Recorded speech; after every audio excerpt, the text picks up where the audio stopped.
Ladies and gentlemen, boys and girls of all ages, welcome to another edition of the Alpha and Air podcast. Ladies and gentlemen, boys and girls of all ages, welcome. I forget that I'm on to.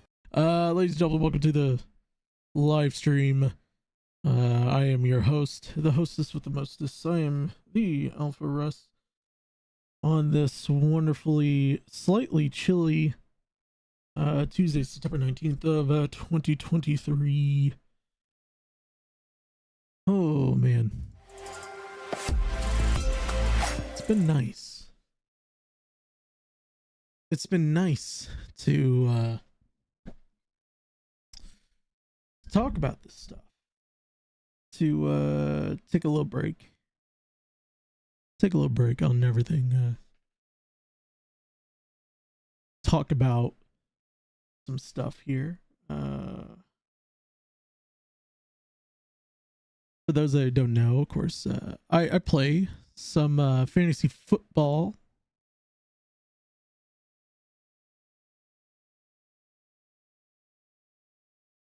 And for those that don't know, fantasy football isn't a big topic on here, but I have to talk about it for a couple of reasons. One of which is, of course, it's a really good thing to kind of keep my mind busy throughout the day. Just kind of just like talk about football, try to talk about shit that's happened here. Because it seems like there's a lot of news that's just happening immediately. Just like not even within the first couple days.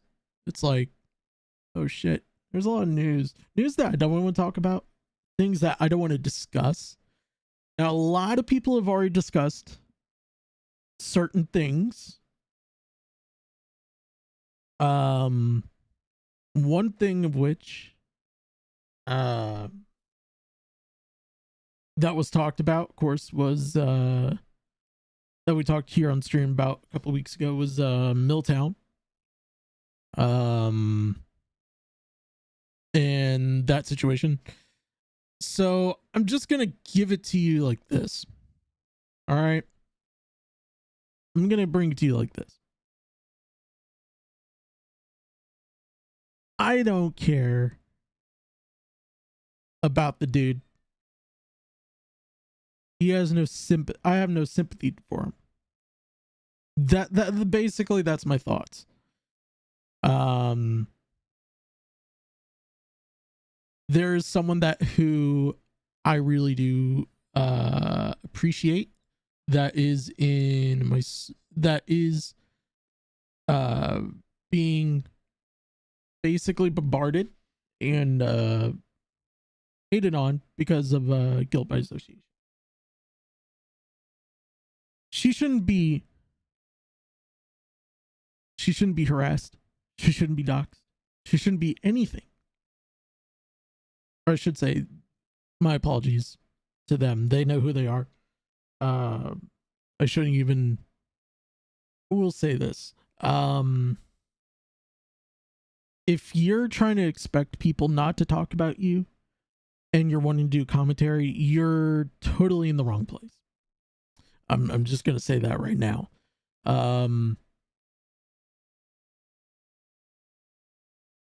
Like the commentary is one of, if not the hardest place to get around in terms of having thick skin. You have to have thick skin here. He claims he has thick skin, yet he's complaining about, like, you know, oh, they were my friend, and then all of a sudden they backstab me. It's like, no. You tried to throw someone under the bus. So I'm just gonna be basic. I'm gonna be honest here. You're scum. You're scum, Milltown. And you're just like all the other boys and girls that claim that they're here for good reason, for their health and everything like that, to get them out of the shell. I'm here because I want to do it. I think it's fun. But at the same time, I'm respectful about it. I'm not going to go around trying to sit there and go like, well, oh, this guy's, you know, F slur this, F slur that. You know. So I'm just saying this right now. Milltown ain't going to be talked about unless he does something absolutely even more stupid. I will say this, and I will have to find the. Let me go into Lamps thing here, Twitter/X.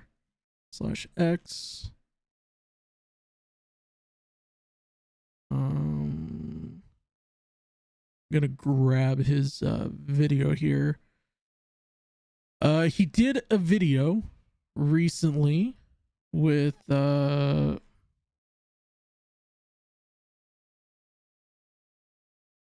he did an interview, him and Badwick. I will go ahead and put that in the channel here. Him and Badwick did a stream yesterday with the Gospel Lamp, of course, Lamp and Badwick, which by the way, if you guys haven't watched Badwick yet, go watch his streams. He posts them eventually on YouTube, but he does mostly on Twitch, and he deserves a lot of the attention for the time being, you know. And go check out Lamp's channel, and that's pretty much it. But for right now, we're gonna kind of ease into this. There's a couple topics that I do have. We'll sort of fly through this, so to speak, and hopefully we'll get through them pretty quick, and then we'll get to the Blue Ridge Festival stuff. The first one that we're going to talk about here, I want you guys to obviously think about this for a minute. Obviously, for those who don't know, one of the biggest esport leagues of all time is, or not esport leagues, so to say, esport teams of all time is FaZe Clan.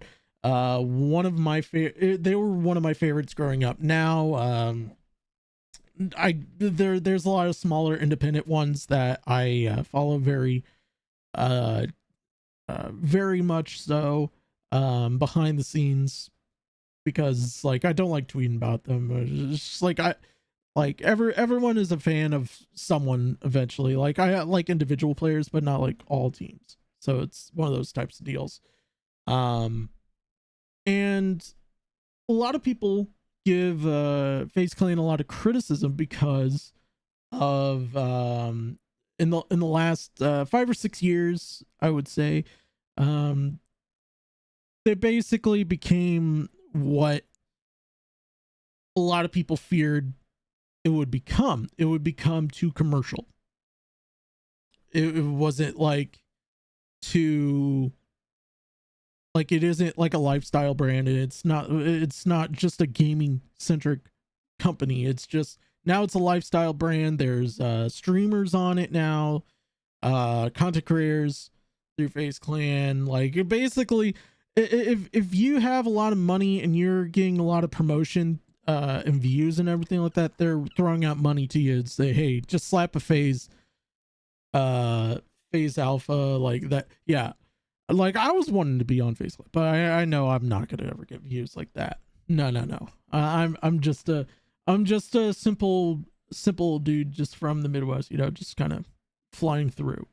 And a lot of people are saying it's because a lot of the head honchos that are part of it, since it went public, are making it too commercial. Well, I want you guys to take a look at this article right here that we're about to open up here, and here it is right here. It says FaZe Clan terminates CEO Sealy Trink as stock prices continue to drop. I'm gonna do this real fast. Give me 2 seconds. Drop the top here a little bit. I like to present you guys with a little bit of a little bit better looking design here. We don't like to know what we don't like the toolbar here. We want to show you guys what everything is going on though. So FaZe Clan, this is Dexterdo esports article. Says FaZe Clan terminates CEO Lee Trink as stock prices continue to plummet, by Brad Norton. This was written on the 10th, so this was a little bit last week. Obviously, like I said, you know, hey, I had my own ways of getting things done. Let's see here. Go. It says CEO board of directors had terminated the contract of Lee Trink effective immediately as company nears potential NASDAQ delisting in light of its dwindling stock price. There's no two ways about it. 2023 has been a rough year for FaZe Clan, from public scuffles to founding members to massive layoffs to an ever declining stock price. The company have certainly seen better days. Definitely, for sure. One of the things that I've seen FaZe Banks kind of like not directly spell it out, but you could kind of make a guess of what's going on their side of things with FaZe Clan. A lot of people were not too sure about it. Not too sure if FaZe Clan is basically imploding from the inside out or anything like that. And I can see it's starting to look like that. These guys have been around since literally the mid 2000s. Like, these guys are basically why there's so many different like game clans that are gaming esports organizations that are doing content careers now, and not like directly like involving itself in the esports community and everything like that. They're trying to get away from the esports community. They're making it more like a lifestyle brand, which I don't necessarily agree with. I just think absolutely it should be about the games, not about the content creation. Like the content career, you know, e-vlogs and everything like that, you know. Now if it's live streams, I'm cool with it, you know, because it's games. It's still video games, and then they could talk about life and everything like that in between. But, you know, if it's bonus content that goes on top of gaming content, then yeah, I believe it should be allowed, but it's neither here or there. So Trink has been involved with FaZe Clan since 2016, served as CEO for 5 of those 7.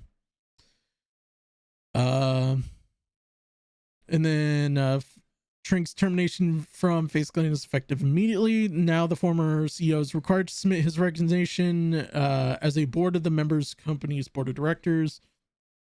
As the company seems to look for a suitable replacement, current COO and CFO Christopher Patchler will serve as interim CEO. Patchler has been with FaZe for 13 months, having previously worked for Sony and Playboy. Now, this is where I believe that most gaming organizations shouldn't even have people who don't know like exactly what they're doing with a specific type of brand.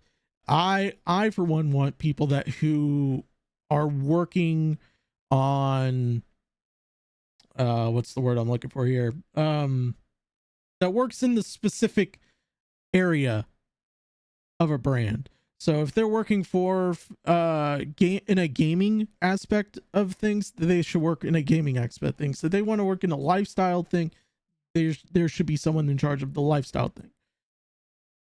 If we have people who are CEOs that only know one aspect of it, they shouldn't be a part of it. Like now, Sony, I could see because, PlayStation, everything like that, the gaming culture is there, but Playboy, I mean, look, I've grown up and looked at some Playboys. I mean, hey, look, it happens. An exact reason for the sudden executive shakeup has not been provided. FaZe Clan is yet to address the departure of its CEO in a public matter of social media at the time of the writing. This shift comes from a 20% drop of its workforce, totaling up to 120 employees.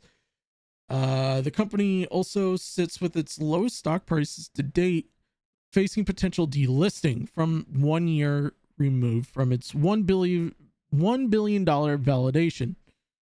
So my thoughts on this obviously is and I could check here. Let me do that real fast. See if FaZe Clan and stock. Let's see. We're gonna take a look at this right here. We're gonna go right into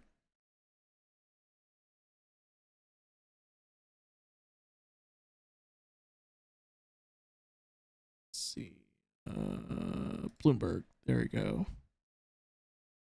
I just want the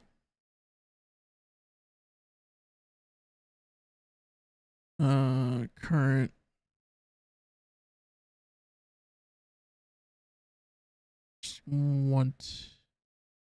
see, this is why I don't like all these articles that are kind of going into it. Hold on, we'll go to right there. NASDAQ. There we go. Let's go right over here, and we're gonna zoom in on this here now. As it looks like today, it looks like it went up to 195. Previous close is right here, and it dipped a lot. Let's look at the 1 month here. And as you see, it used to be right above a 2. Now usually they as far as I'm aware of, because I'm not a stock expert here, but as far as I was aware of, any company that doesn't make even 1.9 gets delisted. And from the looks of it, it looks like it's cutting close to 1.85, so it's kind of close to that point as of right now. Now, if I was FaZe Clan, and I'm not by any means of the word, I would honestly think about taking a step back and sitting there going like, listen, we're supposed to be a gaming brand, not a lifestyle brand. Like, what can we do to bring people back into the fold? Because a lot of people in the history, when they talk about the lore of FaZe Clan and everything like that, it's like they were the best of the games, like the best gamers, everything like that. They basically took the mantle over from Machinima once Machinima broke down, and like you saw all these people doing trick shots and everything like that, and they were so competitive and everything. Now, like, the last time I think I've seen a really good competitive team from FaZe Clan has always been CSGO, and they're not even doing anything right now. That's the sad thing about this. Let's see.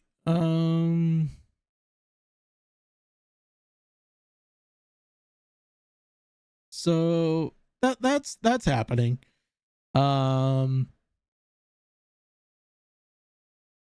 Now let me talk about this next topic here, because this is an interesting one. This is an interesting one by all means.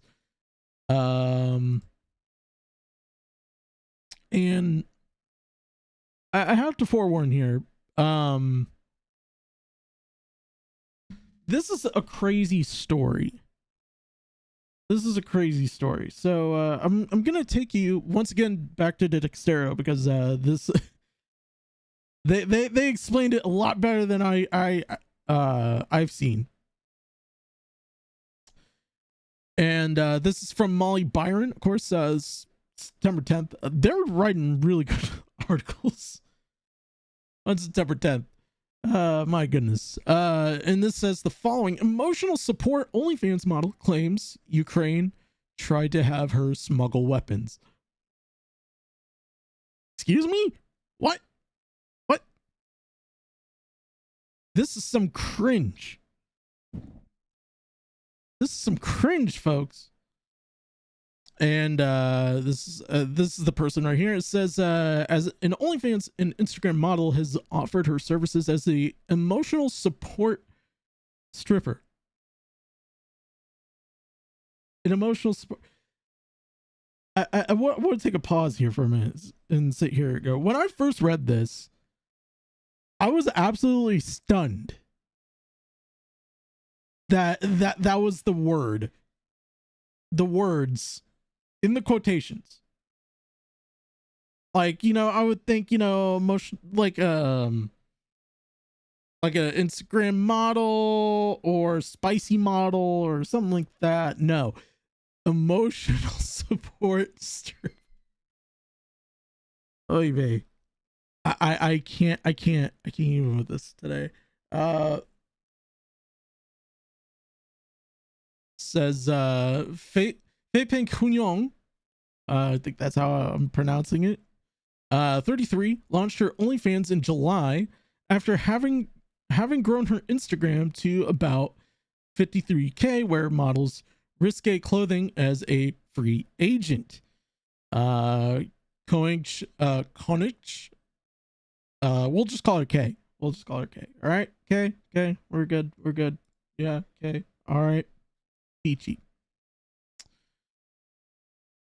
K first launched her OnlyFans to raise money for humanitarian work in the Ukraine, but she is also providing more than just monetary services. She has also promoted herself as an emotional support stripper. This is not real. I feel like this is like, look, it's like steel chair. It's not real.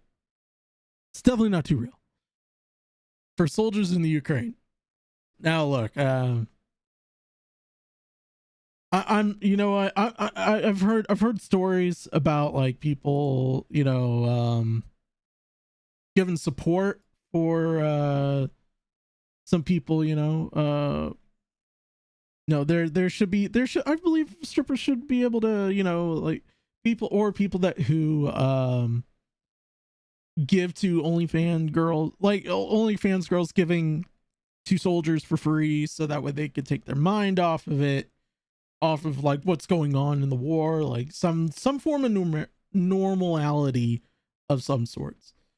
I mean, don't get me wrong, they probably have phones that they will let them use to watch, like, you know, the hub of some sorts, the orange and black hub, if you know what I mean, some sub sort, or the red X, if you know what I mean, of triple, those types of websites.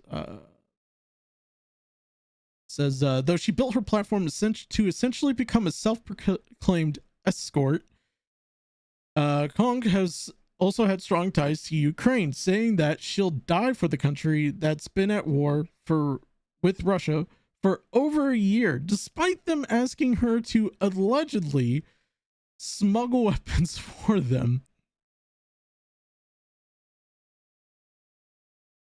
This is some crazy this is the cringe shit that I see every day. This is the cringe stuff that I see every day. Like, I've been around the block. And I've seen people do some weird stuff, but this is a new one by every means. By every fucking means of the word. Though the war was initiated a year ago, OnlyFans and Instagram model Koang launched her OnlyFans page in July to raise money for Ukraine, as she offers free content exclusively to Ukrainian soldiers and volunteers. I'm Ukrainian. I raise money. I'm kidding. I'm having a Beavers moment here. I'm having an absolute Beavers moment. Guilty as charged right now. Having a Beavers moment.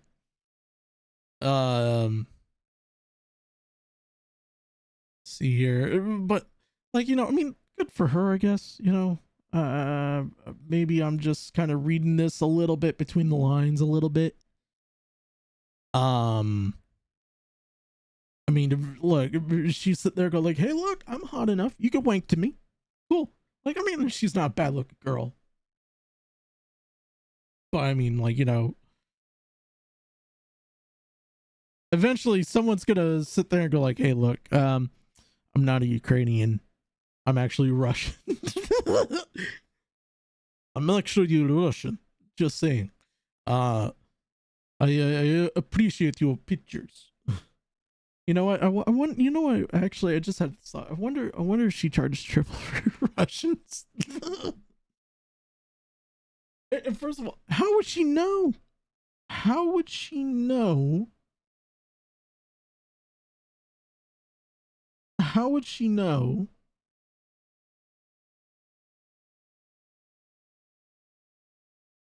that they're Russian? Like, you know, like there's certain, like, from my understanding of most websites like OnlyFans or Fansly, something like that, there is a level of anonymity, anonymous of some sorts.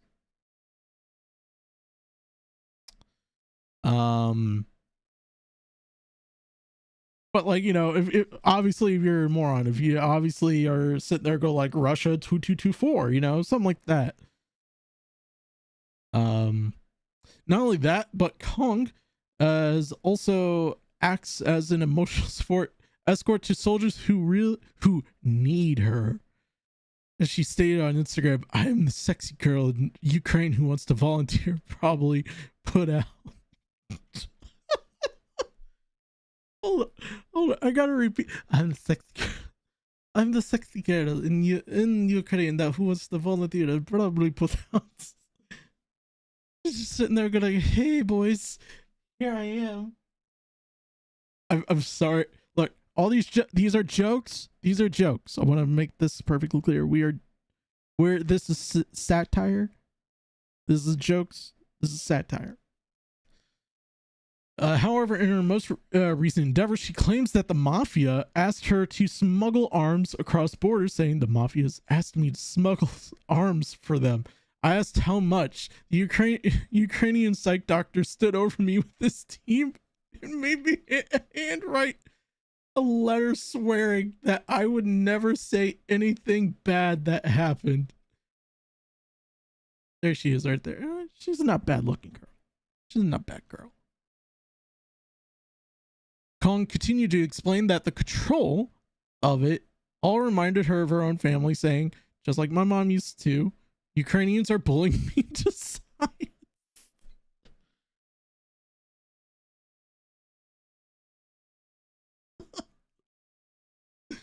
Oh no.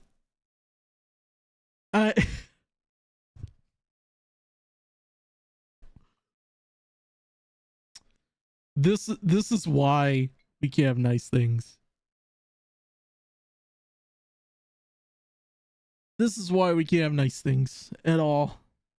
At all.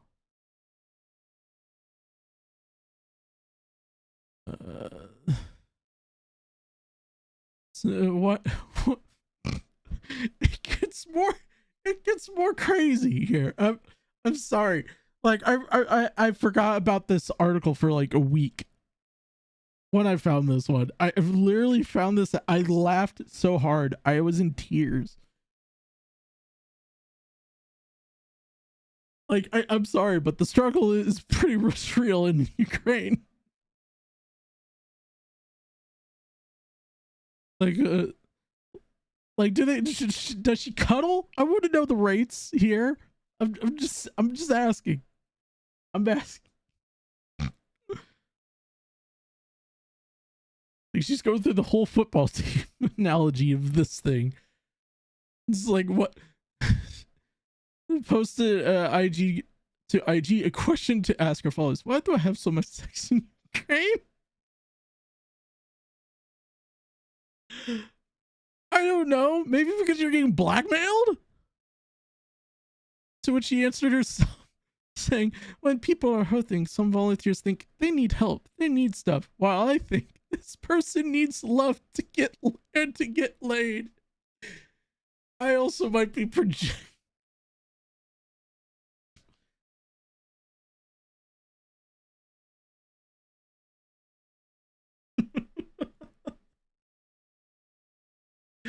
Oh my god.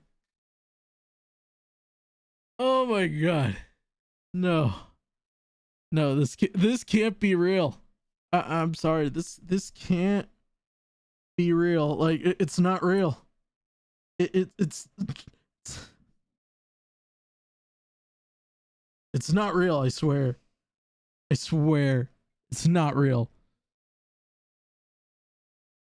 Oh my goodness gracious. I can't. Why is this so I feel like this is this is fake news. But it isn't, unfortunately. This person needs to love to get laid in the middle of the. You know what?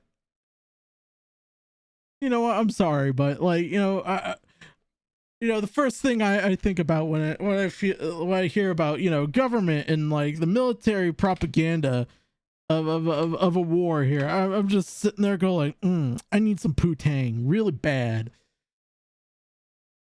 Like I'm a little bit lonely. My Fifi is destroyed, and I'm probably gonna use this. Probably need this woman.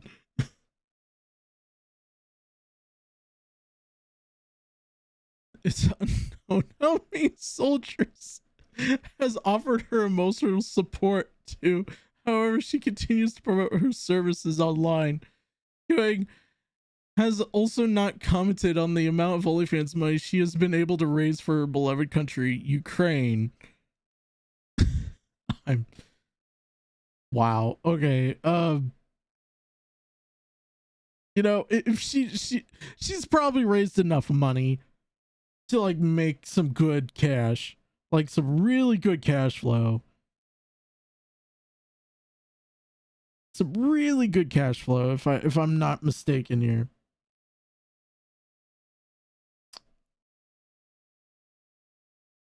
But you know how it is.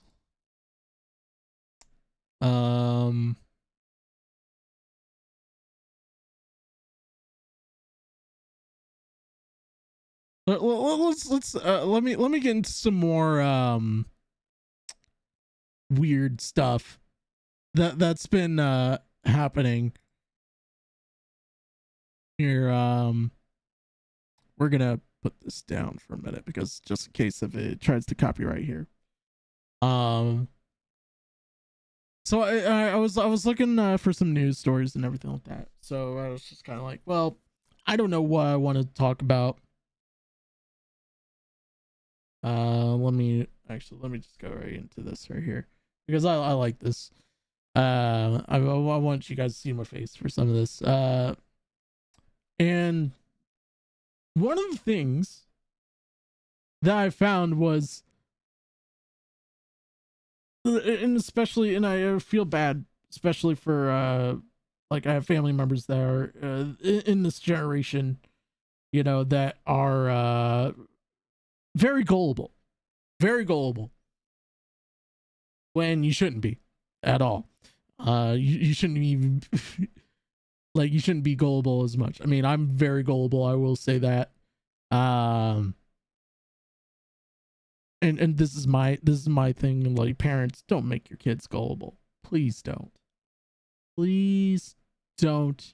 For the love of Pete, don't make your kids gullible, because, and I'm just stressing this out, to explain this to y'all.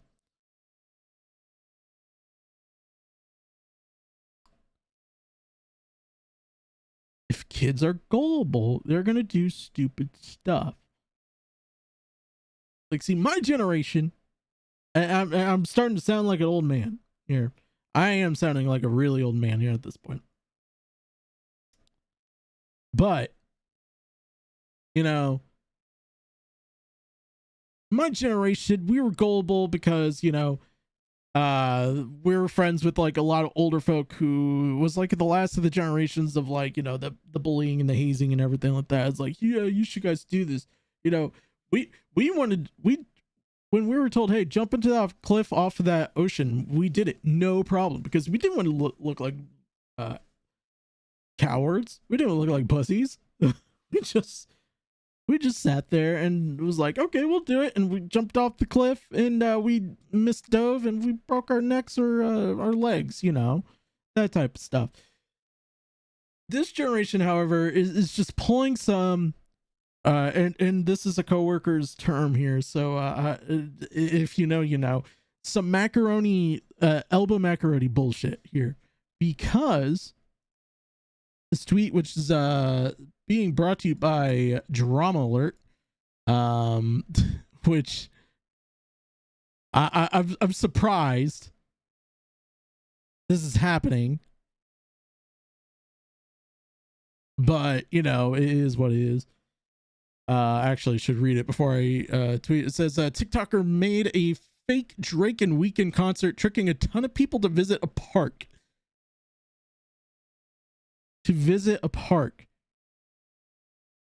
Now, I don't know if this was because of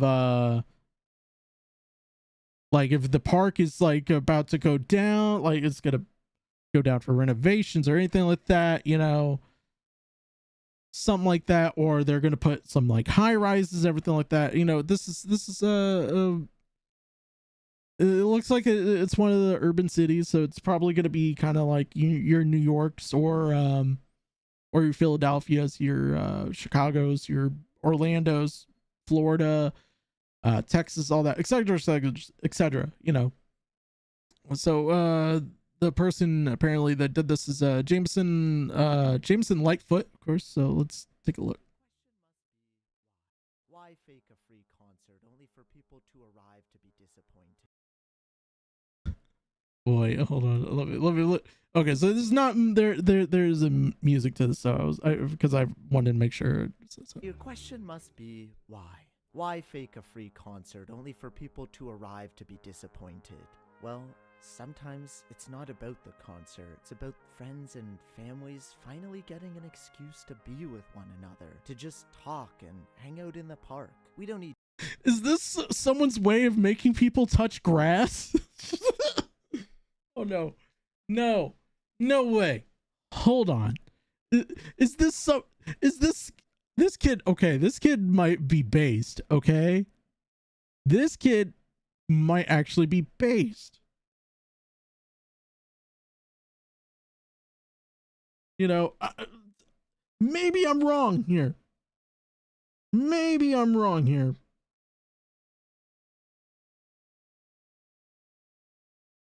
There we go. I think I got it this time around. Okay, there we go. There's the new link. I forgot to post that in the shillery. That's the new link, but you gotta tell me this. You gotta tell me, like,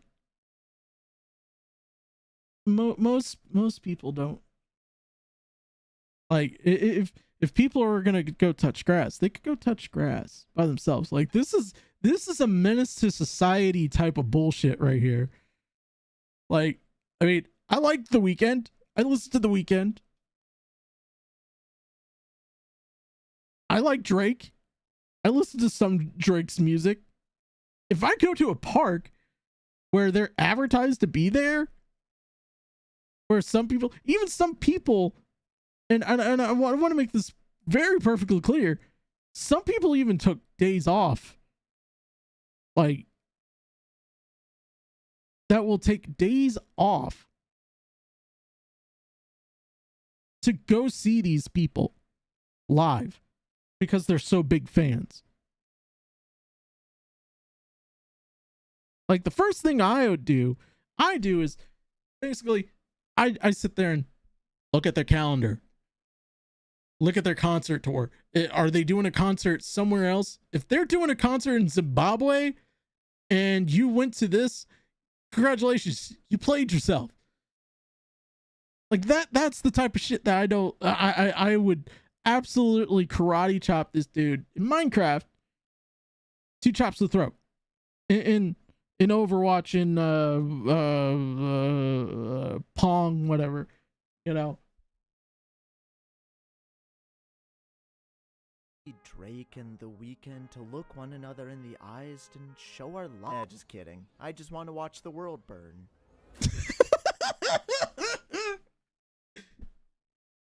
No. No. Okay, this guy's absolutely based then.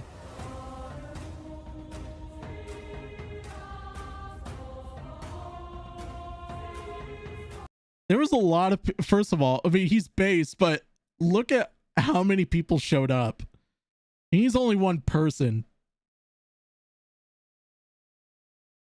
Do you realize how much of that is gonna haunt him?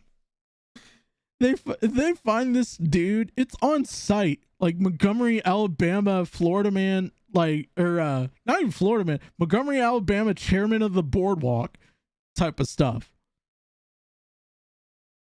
Like, his ass better call somebody, because like, honestly, like, how the fuck do you not expect, like, in a couple weeks time, right? You're gonna sit there and go, like, just walking down the street, and they'll be like, hey, are you the guy who did that one thing at the park? Yeah, I'm that guy. What about, dude? It was like, just punch you right in the throat. And then you know what's gonna happen? Your ass better call somebody. His ass is gonna call somebody, all right.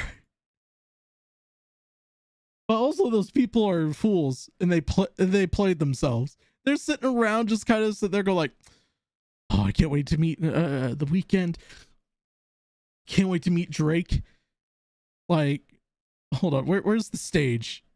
Where's that stage? This is the one dude. They think, oh, is that Drake's one of Drake's producers and everything like that? Is that one of Drake's producers?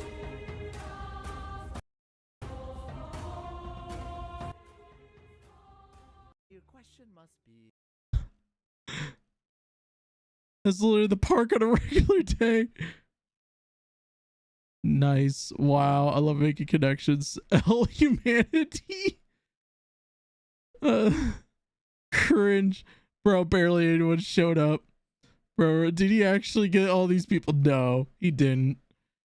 Like, I mean, I give him credit. That got him views.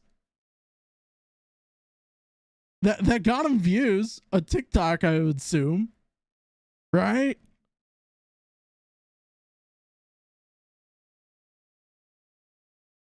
Like, I'm sorry, but if anyone fell for that, you're a fool. Like, I'm sorry, you're a fool for that.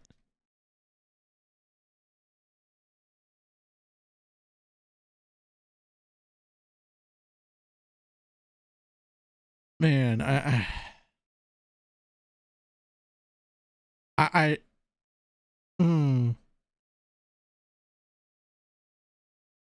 that is, I don't know how people do it. I don't know how people do that and just think, oh, okay. Yeah, what's the worst that could happen here? A lot of things. Like that's some Viva La Bams, that's some jackass stuff, honestly. Like, real talk. That's some jackass stuff. Real talk.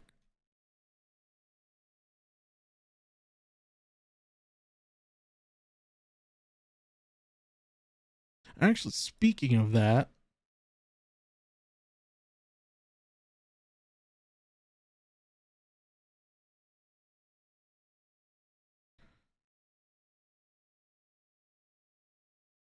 let's see here.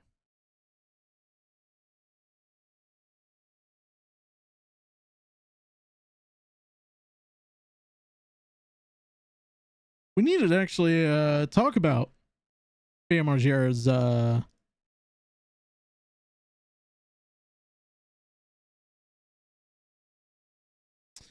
know I was supposed to find this out, but you know,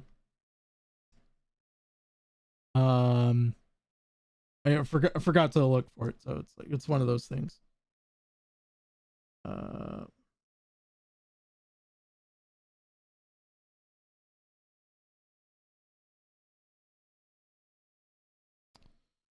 But okay, there we go. All right, so this is a cinema blend article here, and it says it was published 3 days ago. After Bam Margera's legal and personal issues, the Jackass alum declares he's sober while revealing upcoming gig. This is a positive turn of events for the Jackass vet. Backass. Apparently that's how I name my ass. Flat ass, back ass. But Bam Margera, a key figure in the creating of the iconic show Jackass, has been entangled in a series of legal predicaments resulting in countless headlines. From an ongoing spat with his former co-star Steve-O to receiving bad news in his custody battle, the former MTV star has found himself on the wrong side of the law, facing arrests over the last year. Amid all this turmoil, the entertainer has declared his sobriety while dropping information about an upcoming gig and a refreshing positive turn of events. The star's battle with alcohol and substance abuse has been extensively documented, with former co-stars and friends like Brad and Novak expressing concerns about the Viva Bam star's addiction. But if we take Bam Margera's word for it, he seems to steer away from negative influences. In a video shared on Instagram, the skateboarder executed his signature charisma while announcing his upcoming appearance at the PA HorrorCon in Langhorne, Pennsylvania, in September 16th and 17th. Let's see. And he says, what's up, sons and bitches? It's Bam Margera. I'm letting you know that I'll be at HorrorCon September 16th and 17th in Langhorne at the Sheraton.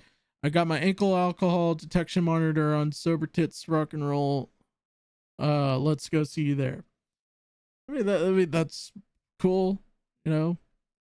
This is not the first time the 43-year-old CKY star has endeavored to maintain sobriety. However, it's a refreshing change of pace to witness him in high spirits and with the gig in place after so much controversy over the past challenging months. The video, which you can watch for yourself in bed below, it was accompanied with a simple caption of praying and heart emoji. In March, the Tony Hawk's Project 8 veteran faced an arrest for public intoxication in Burbank, during a heated dispute with his estranged spouse, Nicole Boyd, at a Thai restaurant. It's just kind of going back with a lot of the stuff that's been going on for the last couple years. Of course, talking about how recently his most recent arrest was last month. Followed closely on the heels of him being ordered to stand trial for allegedly assaulting his brother, Jess Margera. To remain out on bail, he was required to undergo a drug and alcohol screening. However, Bam Margera can maintain. Hopefully, Bam Margera could maintain his sobriety, steer clear, blah blah blah. So I'm hopefully this is a good change of pace. I hope this absolutely helps Bam. I like I said, I think I've talked about this ages ago, and I'm a huge fan of Bam.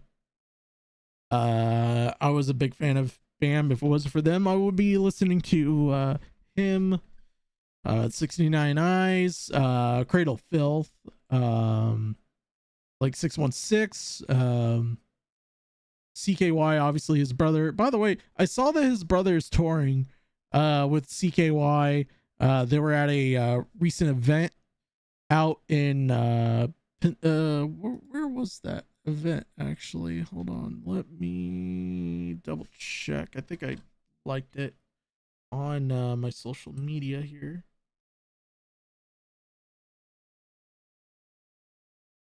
Where Bam and Jess's dad and mom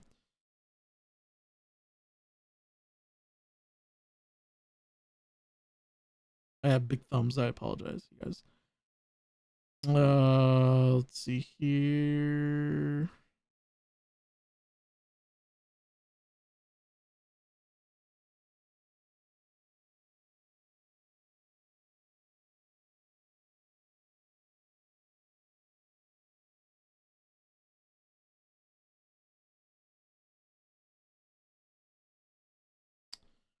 Trying to seek a white band here. There we go.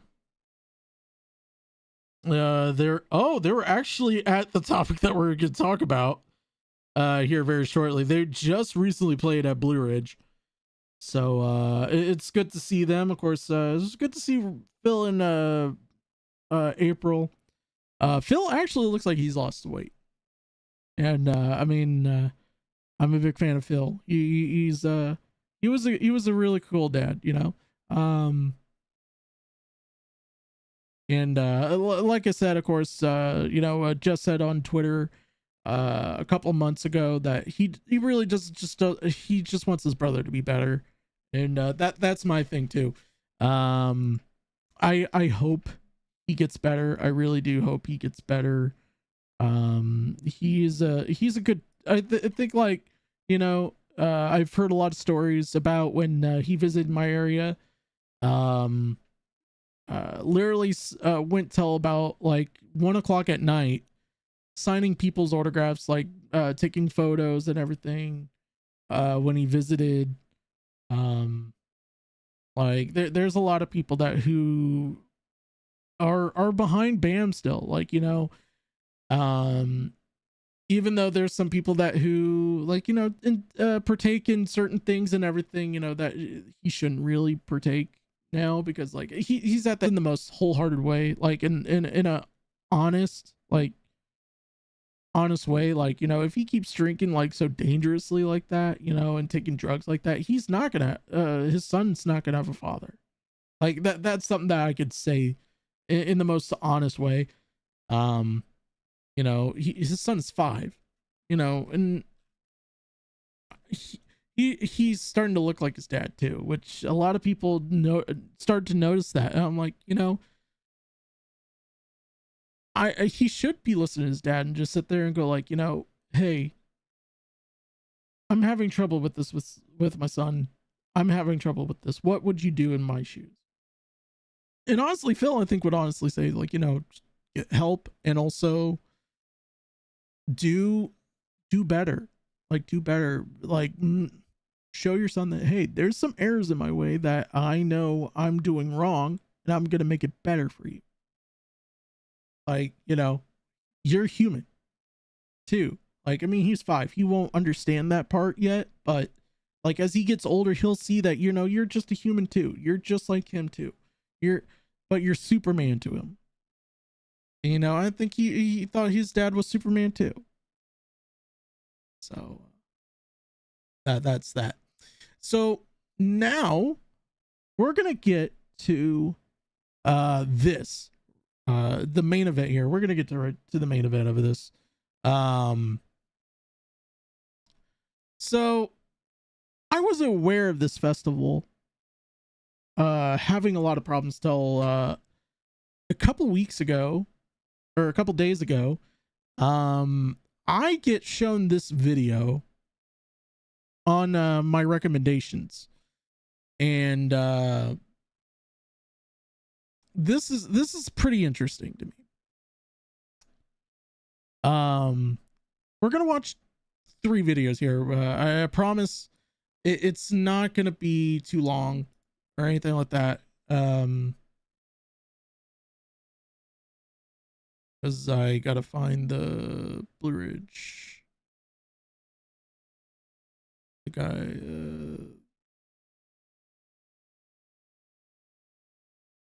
Go. All right. So.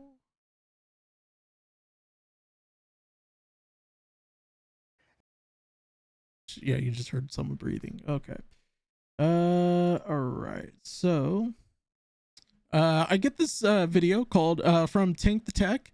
He has over 234,000 subscribers, which I should actually subscribe. He actually, I did watch a little bit of this, and he goes into really good detail, and that's something that I like about managers in music.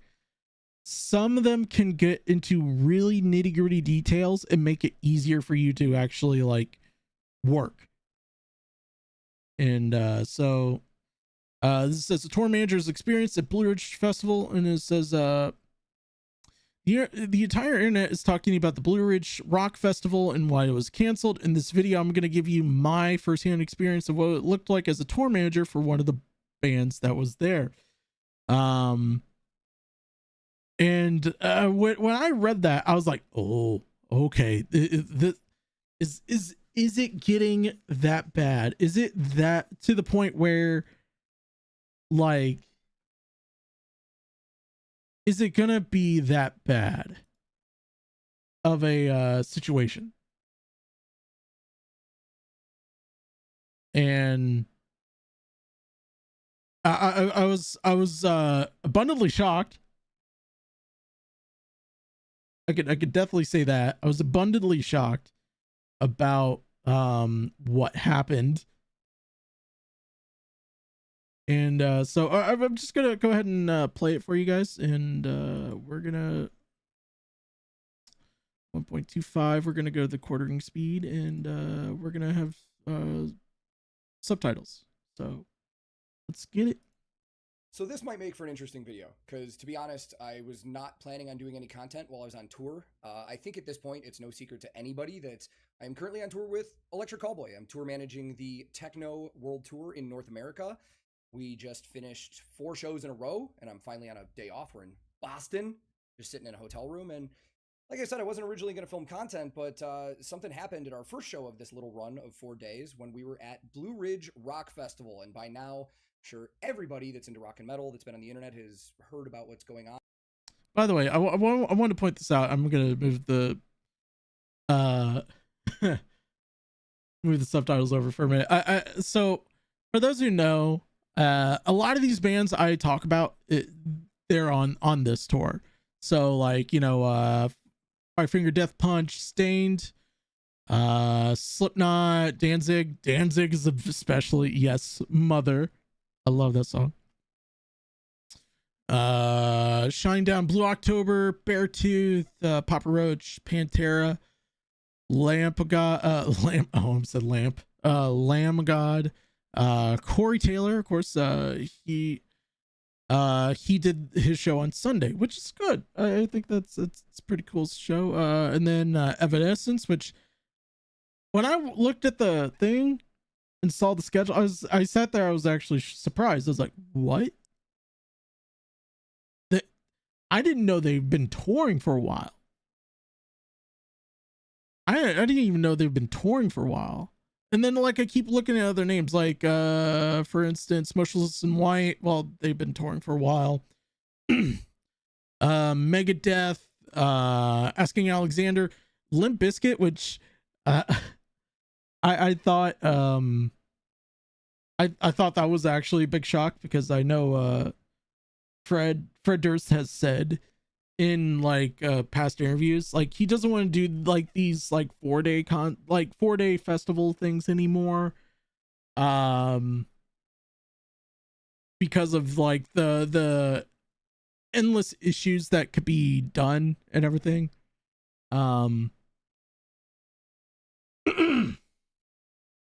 Like we got Rise Against, Motionless in White. I already said Motionless in White. I Prevail, Black Label Society, Baby Metal. I want to know I want to know their perspective. That's something that I wanted to know. But because maybe they were on the like the top billing for that certain stage, you know, like okay, you know, it was fair enough. Let's see, Cypress Hill, VV. Let's see here, Sleep Token, which by the way, if you guys haven't listened to Sleep Token, I highly recommend. They're really good. They're really good. The Used, I just seen that they just started writing a new album, which is cool. It's cool. Spirit Box, Pierce the Veil, and then I see this whole like rap stage right here, pre-party, where it's Flow Rider, Vanilla Ice, 2 Chainz, Soldier Boy.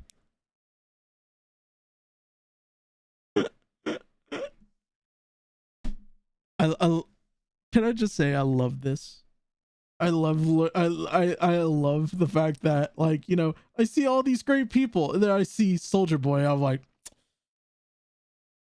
I do have a beef with Soldier Boy in terms of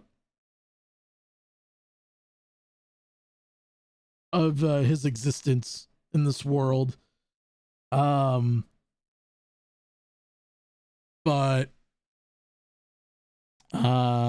there's also what's that guy's name? I've seen his name up here, so he should be here somewhere. I know he's here. Just give me 1 second.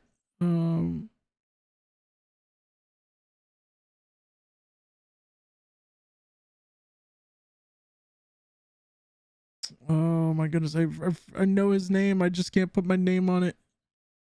Hold on. I could just Google it over here on this side for a second here.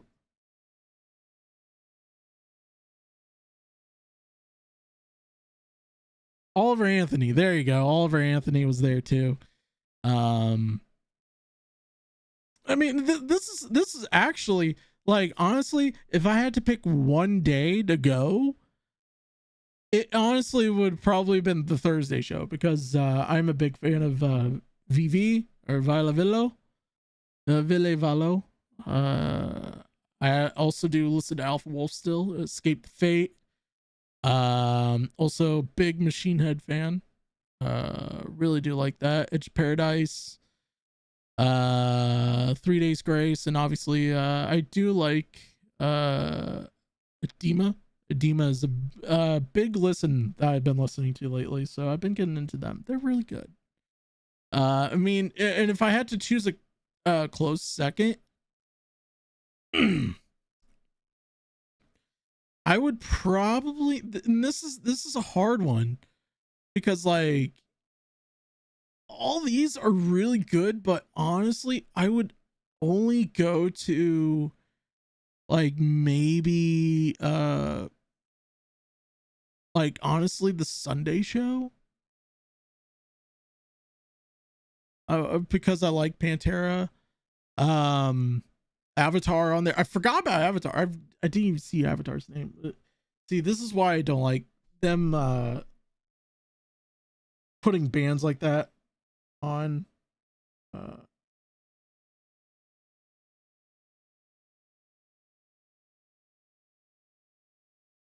You know, stuff like that. Like I would definitely see Baby Metal, Death Clock.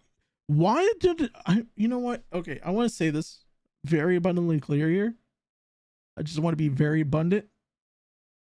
Why in the hell? Why in the hell is there not a Baby Metal Death Clock collaboration? Like, why is there not? Anyway.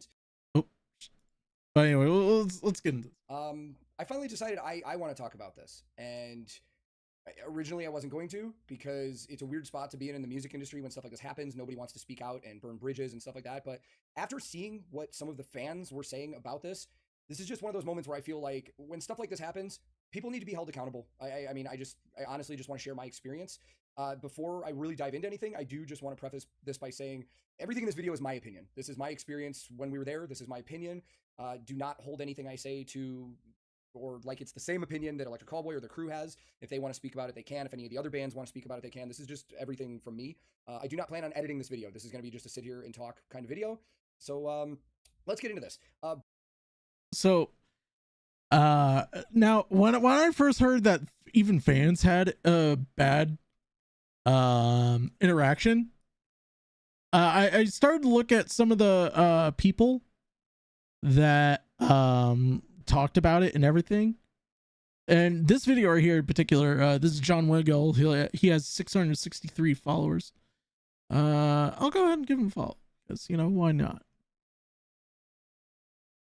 And he talked about his experience there. So and this is only like 4.5 minutes, so we're gonna quartering speed it, and let's get into it. 23 Blue Ridge Rock Fest was a complete, absolute logistical nightmare. Tornado warnings, a hailstorm, not that kind. A single water station for 60,000 people. Flood.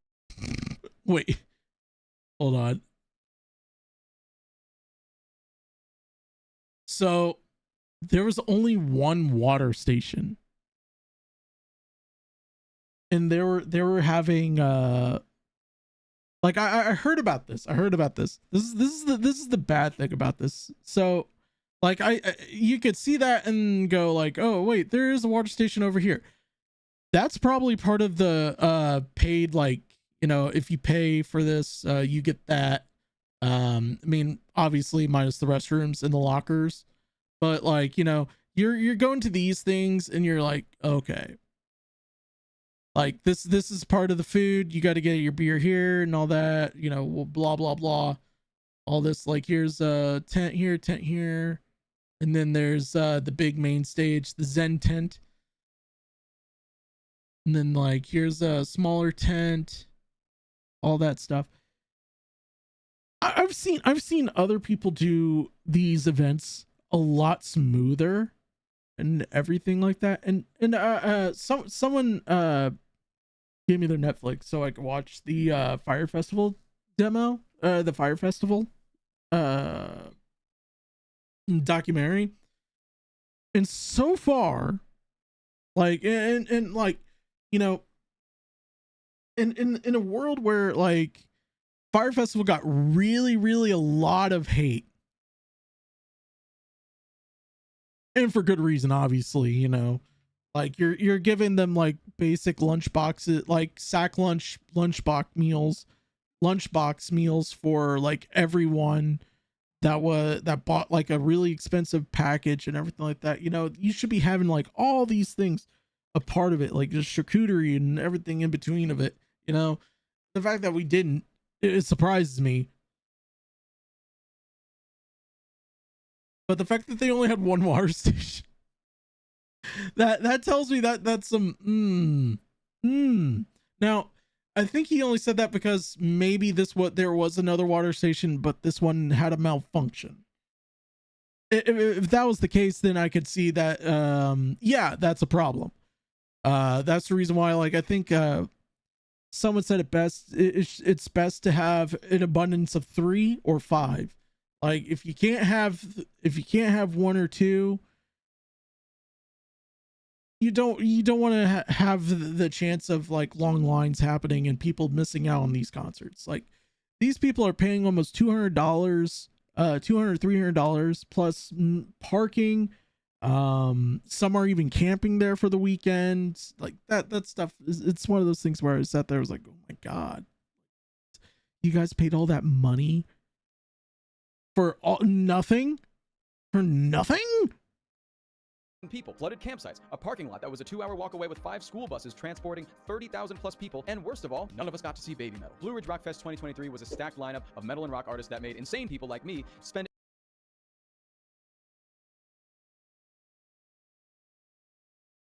got to see Baby Metal. Blue Ridge Rock Fest baby metal. Blue Ridge Rock Fest 2023 was a stacked lineup of metal and rock artists that made insane people like me spend an egregious amount of money to drive in, and worst of all, none of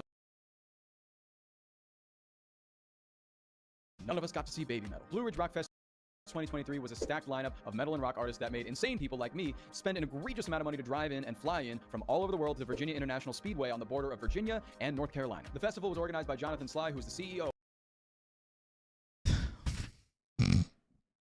He was sly enough to get you all to do this.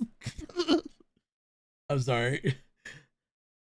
I'm sorry. This is that's shameless of me to say.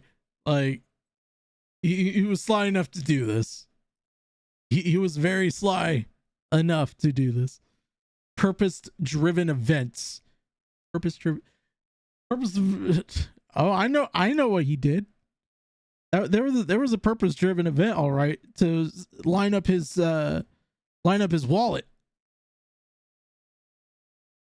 I'm just saying. Of purpose-driven events, and you can direct all your tomatoes at him after the video. Now, I was at this 4-day festival to see artists like Slipknot, Limp Bizkit, Knocked Loose, Pantera, and much more. But like everybody else who went, I found out pretty quickly that the organizers of the event had f***ed us before. Everyone collectively went to Blue Ridge Festival, spent money on tickets to travel, gas tolls / times, took off work, etc., just to be for the fest to be canceled. I know the weather couldn't be helped, but they could have handled everything so much better than they did, SMH.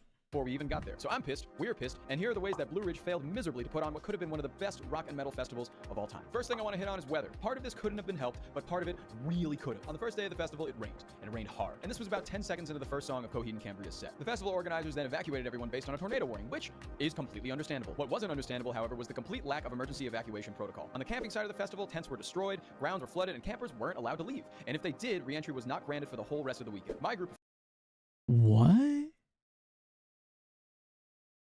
Oh, that's a massive red flag right there immediately. Like, I know they dealt with some like excessive heat warnings for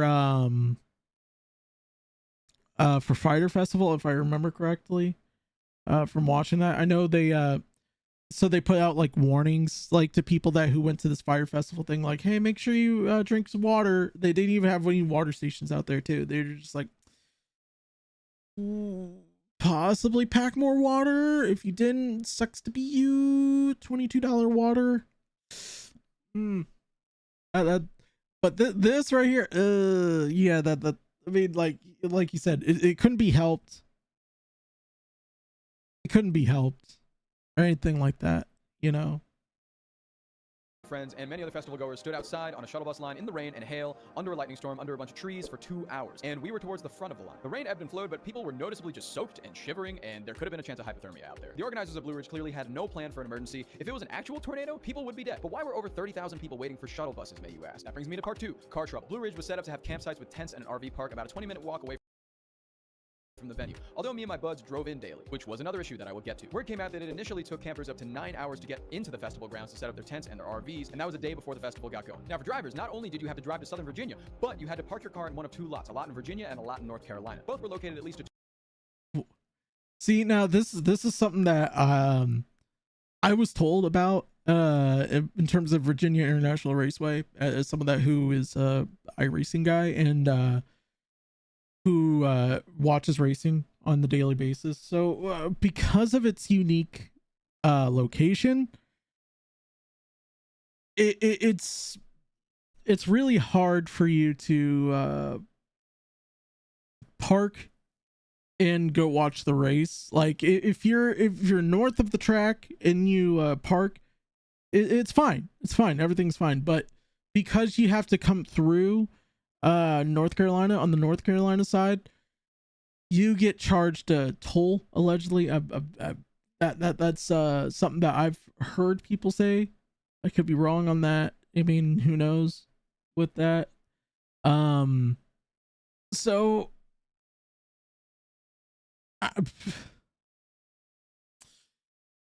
like this is something that I had to deal with when we went to Gateway the first year at WWT Raceway at Gateway.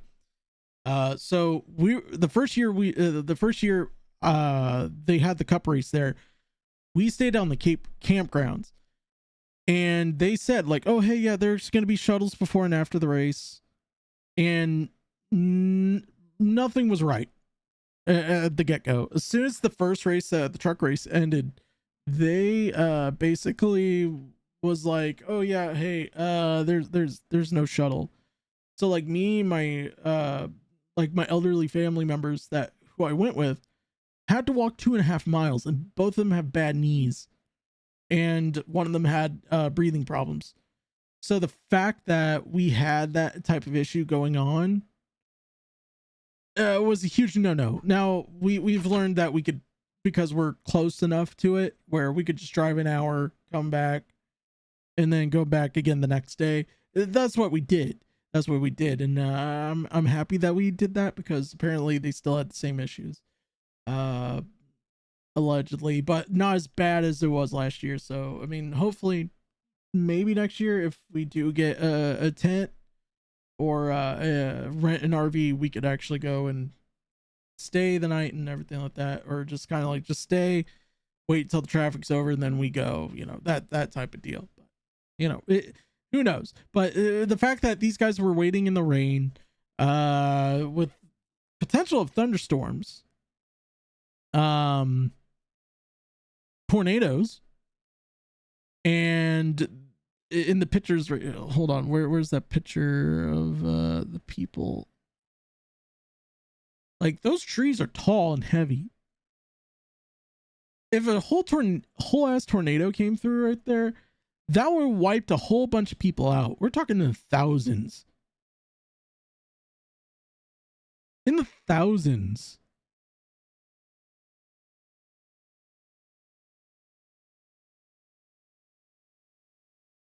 That's not good. That's not good at all. The rain and hail, under a lightning storm, under a bunch of trees for 2 hours, just soaked in.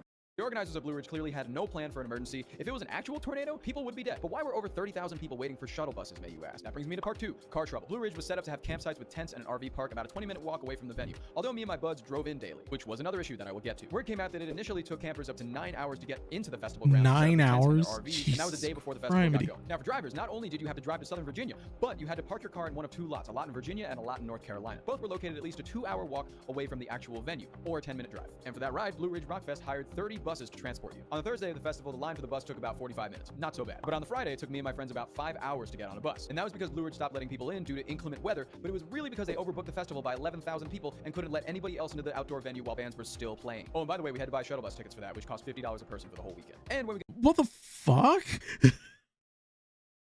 That should be part of the price. That should be included in the pricing of your parking. Like, especially if you're RV parking. Like, see, now this is where I'm gonna put my promoter hat on. If you stay in the parks, like your RV parking, you guys get priority. Like, a bus for like 2 buses for your campground. That's pretty much it right there. And then the rest, everyone gets like the whole campgrounds get like 20, 25, 30 buses for just like people who came to park and went to the show. Like 2-hour walk, first of all. No. Like when you're talking about like in Virginia, where it's very hot, very like especially in the mountains, like they're in the Smoky Mountains area. Yeah, it's gonna get really hot, even though it's now cooling down. Like, what were we supposed to do about it? All right. We got out of the festival Friday night, we thought, oh, well, the evacuation was really bad yesterday, but now we're all supposed to be leaving. What could possibly be worse than the day before? And it was worse. We were faced with about a 4-hour line. Must have been at least 10,000 people waiting to get on a bus to the parking lots. So instead of waiting 4 hours, I, my friends, and a bunch of other people from the festival decided, let's just walk the 2 hours back to the parking lots. Thankfully, a random road bus driver found us walking back, and he pulled over and he was like, you going to the fairgrounds parking lot? And we were like, yes, sir. And then he took us there. What a sweetheart. Beautiful man. Now, while all this terrible stuff was happening, a bunch of miscellaneous other stuff was going on. So here's some of that. The festival grounds had a single water station for 60,000 people in 97-degree weather. Security guards for the festival were very, very nice, and they were part of a third-party group, and a lot of them started quitting during the festival. Festival employees were allegedly not given a lot of food and water, and they started... Ooh,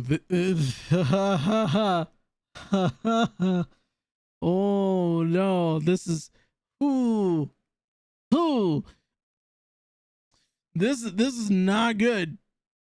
Not good. To quit too. The shuttle bus drivers, although very nice, were hired guns and not told anything ever. No communication. Lastly, the final 2 days of the festival were canceled due to weather. And this is what they said. Dear Blue Ridge fans with heavy hearts, due to this weekend's continued severe weather, we must announce the cancellation of the final days of Blue Ridge Rock Festival.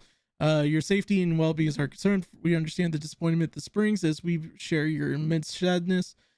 Please know this decision was made with the utmost consideration for everyone involved, and our focus is now supporting on those of you still on site.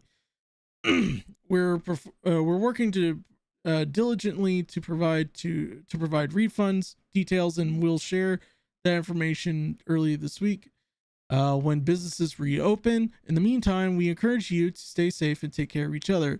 This has been amazing. This is such a PR statement, I swear. This has been I know this all sucks, but this has been an agonizing turn of events that for what was supposed to be such a special weekend, there will be more that we unveil the next few days. Rest assured, we'll take care of you despite the difficult circumstances. Thank you for everything with heartfelt gratitude. And we have your money. The Blue Ridge Rock Festival. Which was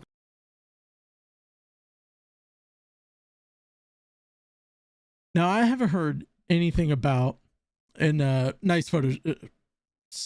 I'm the master of finding like weird screenshots here. Apparently, I don't know why, but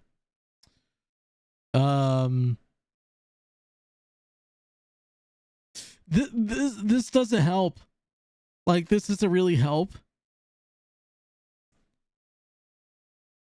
Like, this sounds like, hey, we're gonna help you guys get refunds.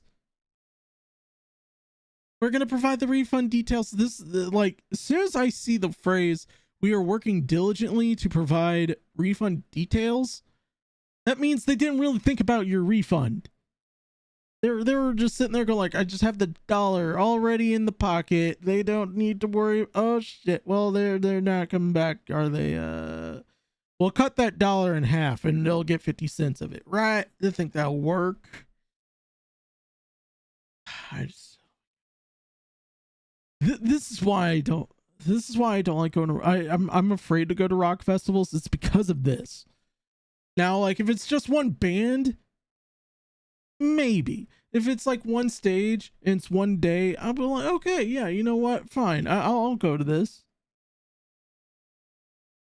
very suspiciously gorgeous on the last day of the festival, being Sunday. I'm guessing that's because of all the terrible evacuation plans that they had on Thursday. So to wrap this all up, we really only need two things from Jonathan Sly, the head of Blue Ridge Rock and Country Festivals, and that's answers as to why his festival was organized so poorly this year, and of course, big-time refunds. And all that stuff is what I got to experience at Blue Ridge 2023. Thankfully, I drove 7 hours to go there. And one last thing I will say is that the fans themselves, the people I met, were so nice. Nicest people I've ever met. Everybody was in it all together, and it was really, really special. If you went to Blue Ridge, I'd love to hear your stories about it, or if your friends...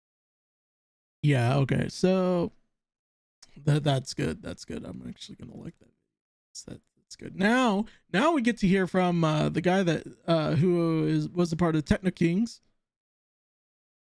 And hear his experience, because it already sounds like from a. And actually, hold on here. We're actually gonna take a look at the news thing that happened the other night or a couple hours ago. About the stagehands, about this, and I already watched this, and I'm already angry. I'm already angry because I'm someone who works behind the scenes a lot.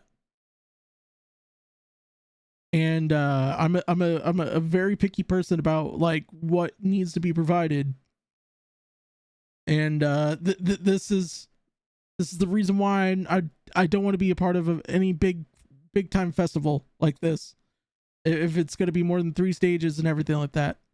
And we continue to follow the fallout from the Blue Ridge Rock Fest as new details continue to emerge. 10 News reporter Abby Coleman is working for you tonight. She's talked to the stagehands from the festival about how they're pushing back after walking out of the festival. Of all the hard work that we all do, it was like we were devalued. Blue Ridge Rock Fest stagehand Devin Taylor sent me his first-hand videos of the staff living conditions at the festival. What you're seeing now is his account of moldy showers that didn't turn on. Immediately. See, that's the first problem. And that's a massive second red flag right here.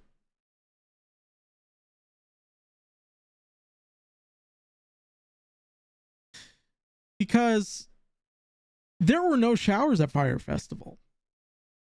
They had showers here at Blue Ridge, but they didn't fucking work. And it was moldy. I would have hired another company right then and there to bring their stuff in and make sure that your people were taken care of. They were contracted to work this event, to take care of the fans and also the bands. This is why we can't have nice things, folks. This is why we can't have nice things. You just greeted with the smell of mold. It was dilapidated. A mess from the start. That's how stagehand Justin Seary describes his time working at Blue Ridge Rock Fest. As we've previously reported, the festival cites the reason for cancellation as being the weather. But Taylor tells a different story, saying he and other stagehands walked out of the event after Friday night. The combination of us, the security, just a complete degradation of the event itself. They were realizing that they had a hot mess on their hand and that it was not going to be able to continue. Taylor. See, this is why I feel like businesses that who do like security details and everything like that, at every venue that they go on this tour with and everything like that, because there's some security people that actually go along with them during the tour and everything. Ghost is one of a perfect example. There's a reason why they pay really good money for these people and they take care of them, is so that the bands don't get attacked or anything like that. Now, I've heard allegedly there was one band, one of the opening bands for one of the big bands, when they went stage diving, they got touched in a no-no square. It's all alleged. But I mean, if you're stage diving, rogue hand's gonna come, but you know, keep your hands in uncertain areas. Not, let me rephrase this. Don't put your hands on areas that only the missus or the mister is allowed to touch consentfully. There you go. There's the sentence that you want to hear. But the fact that, like, look at this right here. Where's groundskeepers? Like, they're at the Virginia. Why are they not contacting the Virginia people, the Virginia track people, and sitting there go like, hey, you know, maintenance crew, why don't you have the maintenance crew that works there actually help them out with this thing? But also at the same time, they're like, oh, well, it's not worth it. It's not worth it really, because hear me out. We want to save money and make money. Like, they find, like, this is my biggest critique about big businesses that who do these types of festivals. They try to squeeze every dollar out of the budget they possibly can, and that's by either getting like incompetent help or incompetent items to basically like store all these things and everything. It's utter bullshit. There's a reason why I like the smaller festivals, because it's only a day or two, give or take, and it's one stage, and it's only only a certain amount of people.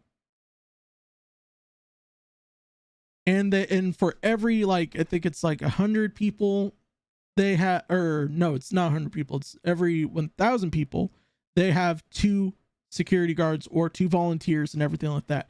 It's basically the Noah's Ark approach, 2 and 2 for everything. It's just like, look at this is fucking nasty. I wouldn't, if I was performing, I would sit there and go like, y'all motherfuckers need Jesus. Describes the treatment as nothing he's ever experienced on a job, building stages without water and no emergency plan in place for weather. Until almost noon to even get the festival, to even get a water source out to us, and we're out there, you know, in an unseasonably hot September. Siri and Taylor are meeting with the International Alliance of Theatrical Stage Employees to see about possibly pursuing legal action. Accountability in this industry. I mean, it's not just Blue Ridge Rock Fest. I mean, this was the cherry on, but I mean, it comes on the heels of just, there's no if it's happened. Taylor says he just wants the festival organizers to be held accountable. Do this for the fans. Especially seeing that after like the high winds and everything like that. Yeah, they should be like, customers should be taken care of. Like, I'm pissed for them. Like, I'm probably gonna get more pissed about the bands too. Like, what were we supposed to do? Like, seriously, what are we supposed to do about this?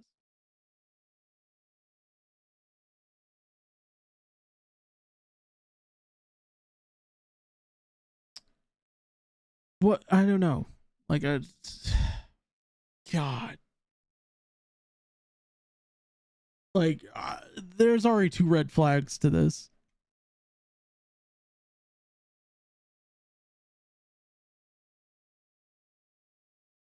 There's already 2 red flags with this. And we haven't even gotten to this guy's video. It's 36 minutes!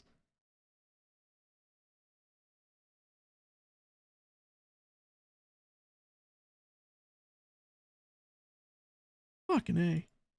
Blue Ridge Rock Festival is held in Alton, Virginia. One of the major festivals that people are really, looking forward to every year because it always has a really, really good, sick, killer lineup. I was especially looking forward to this one. I thought it was going to be really good. The day that we were there had a killer lineup. I was excited to see some friends and stuff like that.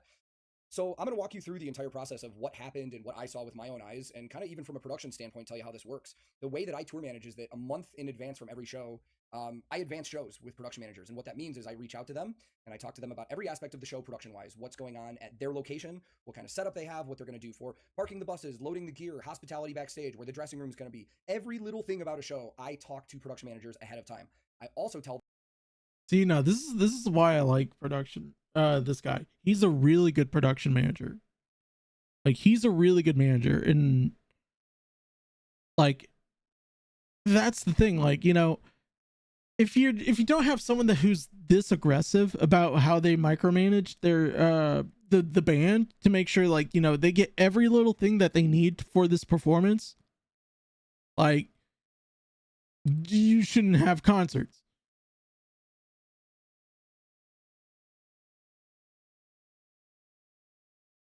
Them what we're going to have, what kind of gear, what kind of power we need, how many people, how many buses, every little single detail. No band goes into a show on a professional level just walking in with stuff and being like, hey, we're here, and figuring it out, because there's too much detail involved. So a month before Blue Ridge Rock Fest, I advanced with their production manager for the festival, went over everything. I sent them our touring documents. We have an entire rider with everything that we're going to be carrying. It goes from gear to who's traveling with us, how many crew people we have, what we need for power, what we need for space, stuff like that. So they had all of our information ahead of time. Not only that, but they give me their tech specs as well. So I knew exactly what we were going to have at Blue Ridge Rock Fest. I knew what things were going to be. And I also do phone calls with people. And for Blue Ridge Rock Fest, I specifically did 2 different phone calls. One with a production manager, one with the head of artist relations that's in charge of, like, transportation back and forth, hospitality, parking, all that stuff. So it's not like we didn't communicate. I've talked to these guys multiple times, and even a week before shows, I reach out again just to make sure that nothing has changed. So going into Blue Ridge Rock Fest, we had a plan. We were told where we were going to park the buses. We were aware that we were going to be cross-loading to the stage. We knew our set times. We pretty much knew everything. We knew what power was going to be. Like, you get the point. It's everything. So we roll into Blue Ridge Rock Fest. We were there on the Friday. Was that the 9th? I think the 9th. Sorry, my days are really messed up. And I know a lot of people saw on the 8th, the Thursday, they had some crazy weather. I saw videos from friends that were there that it looked like a nightmare, an absolute nightmare. So I expected the grounds to be kind of wet, things to be a little disorganized, but I had no idea how it was going to be. So we showed up there at about 9:30, 10 in the morning. And I was originally told we were going to park our buses at the artist compound. See, okay, so if this is kind of a minor red flag. Well, not minor. It's kind of a moderate. You should be concerned red flag. So it's kind of like a reddish yellow, red and yellow Hulk Hogan dropping the leg drop. Concern. If you know, especially if it's an outside, like an outside venue and everything like that, and it's like there's not like like the area is not like fully concrete area, but it's not like it's like the staging area and everything like that is not fully concrete and everything like that. You should give the band a little bit of a heads up, sit there, go like, hey, this is what's going on. I know you guys are gonna get here shortly, but we're gonna have you guys park on a different area. We're gonna get you guys a car to get you in and out, so that way you guys can get on the bus, get your stuff on a rig, like that. There's always gonna be a backup plan. Like I believe everyone should have a backup plan, like especially for anything like this. Anything like this. I checked in at Artist Relations, and I started texting the people that I was supposed to text when I got there, and very quickly I realized like nobody really knew what was going on. I started getting texts from like 6 different people that were in charge of different things, and we were kind of hanging out for like an hour before anybody really knew what was happening. Got a hold of the people that were in charge of transporting people back and forth, because where we were supposed to park was a good bit away from the stage. But they told us that they were going to have shuttles, golf carts, running people back and forth all day. It was going to be no big issue. It was kind of difficult to find somebody to get band members back to the dressing rooms, but I finally got that lined up, and the band went back to the dressing rooms while I stayed with the buses trying to figure out what was going on. Well, after about an hour and a half of sitting there with nobody telling us what was going on, I had to make the decision to get our bus drivers to a hotel, because bus drivers need to sleep, and we had a show a very long distance the next day. We had to go from there to Pittsburgh.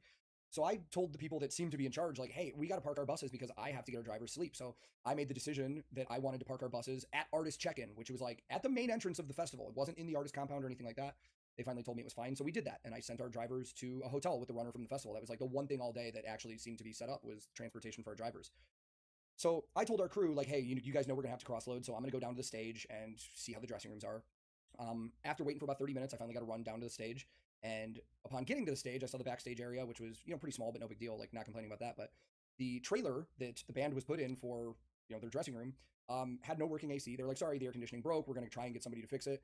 And it was in the 90s that day. I mean, it was super hot, so it was kind of miserable. And the band had already told me after being there for 10 minutes, it was a sweat box. So they were all just sitting outside under a tent, waiting to figure out what was going on. Yeah, that's another one right there. That's another one. I would say. Now, see, if they open up windows and everything like that, and got like window units, like something like that, like the ones that are like fans, so that way it's like it's still getting some kind of air to a degree, but like say like if this was like a 10 by 10, like kind of like a small like what can I say, like kind of like a kind of like a small Winnebago trailer. So we're talking like maybe like it's a 12 by like 14, maybe, kind of, or a medium one, like, which would probably be like maybe the way this room is, and then like a little bit towards like the add the bathroom to it, like kind of like that's basically the dressing room. It's like has chairs right there, and you have your guitars right there, so you're able to like still like get your licks in, get ready for it, and then like warm up and everything. The fact that they don't have working ACs and everything like that, and it's kind of one of those situations where it's like, you can't really blame it on them. It's the weather, really, because this year it seems like I've seen so many people alone in the, especially as a Midwesterner. I had many people tell me at like my IRL job that they basically were having to go replace their like their window unit with a new one because it broke down, because we were getting like record heats, like 103s, 105s, all those types of stuff. It blew my mind that they don't have like like a backup in case, like, you know, hey, this AC went down, but we got a window unit coming in real quick, no problem. You know, that something like that. This just tells me it's gonna get worse. It's about to get worse, is it?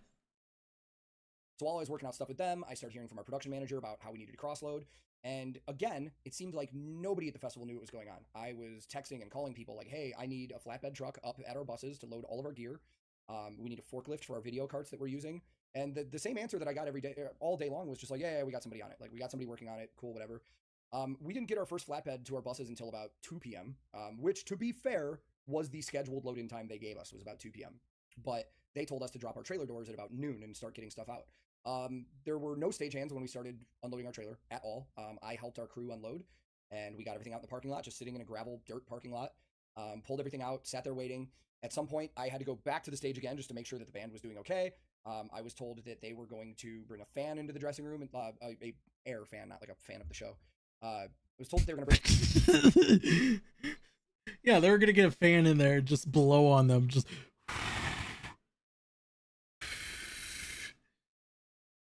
Like, are you feeling cold enough yet, sir? Blow harder.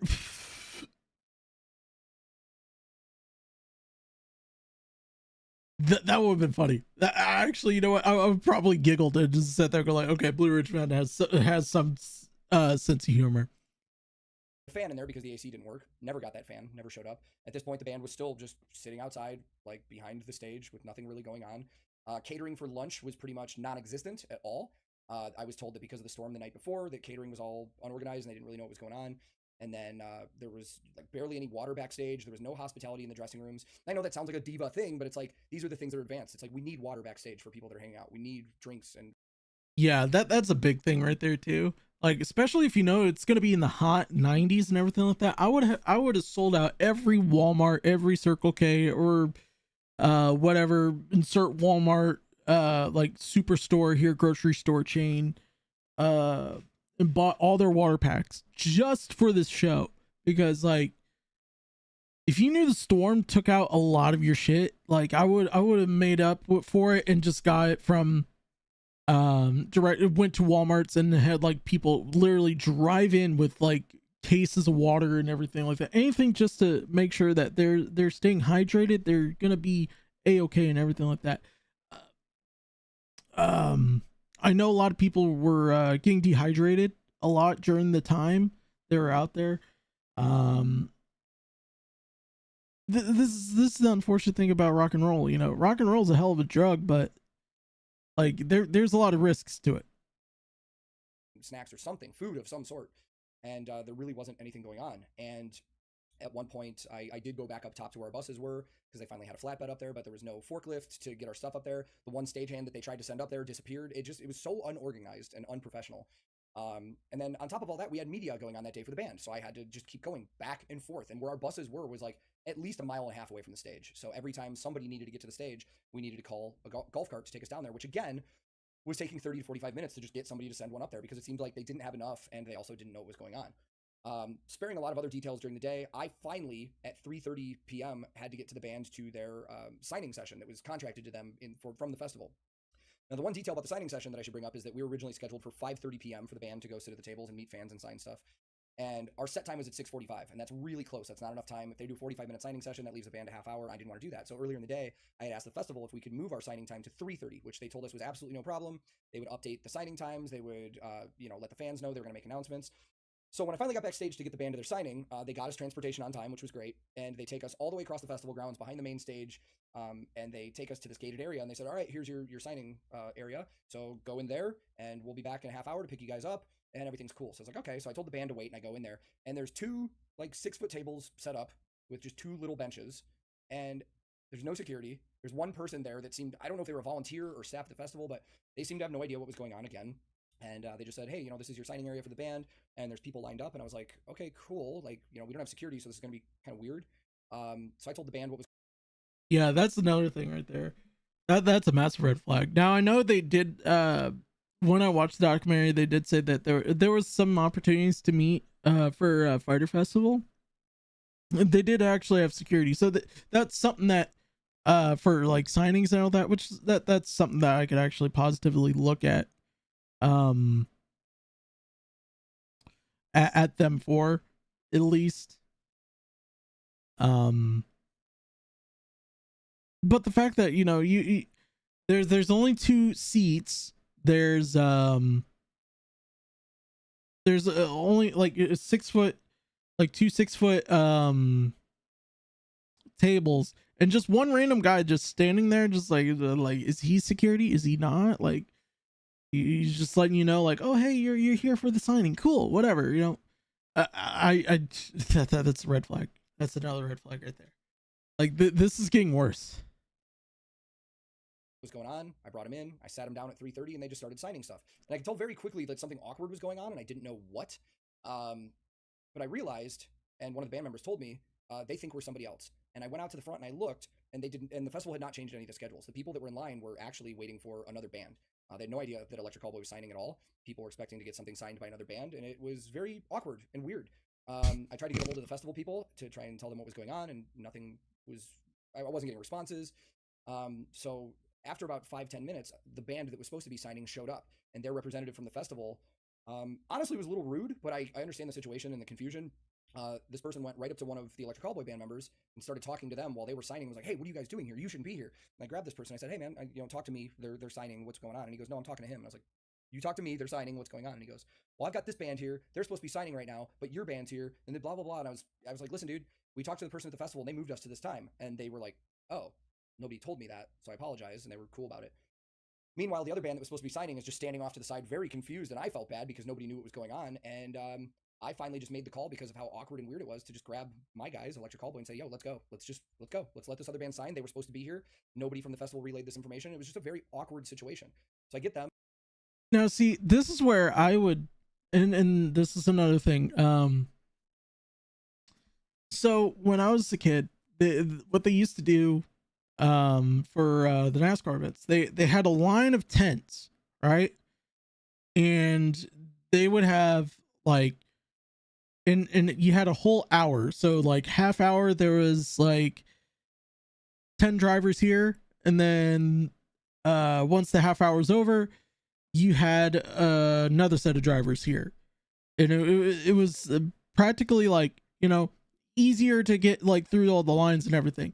A lot of people, I got a lot of signatures from people who are now bona fide Hall of Famers in NASCAR from when they were racing in the truck series. This was like years and years ago. We're talking like maybe 11, 12, 13, 16 years ago, 16, 17 years ago. Like it's shocking that we're having to deal with this.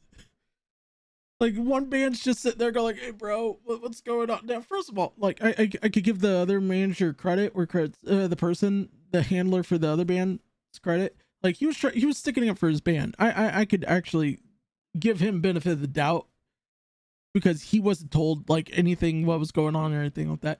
See, now if I was the other band, I wouldn't mind. I would have just sit there and go like, "Hey, why don't we just, like, you know, go on the side of the tent, and we could just sign stuff here, like, no problem. Like, we'll just, hey, can we take this table out and then we could use it for us, and then you guys just use this one table." Now, it would be a little cramped and everything, but, you know, I think it would make more sense.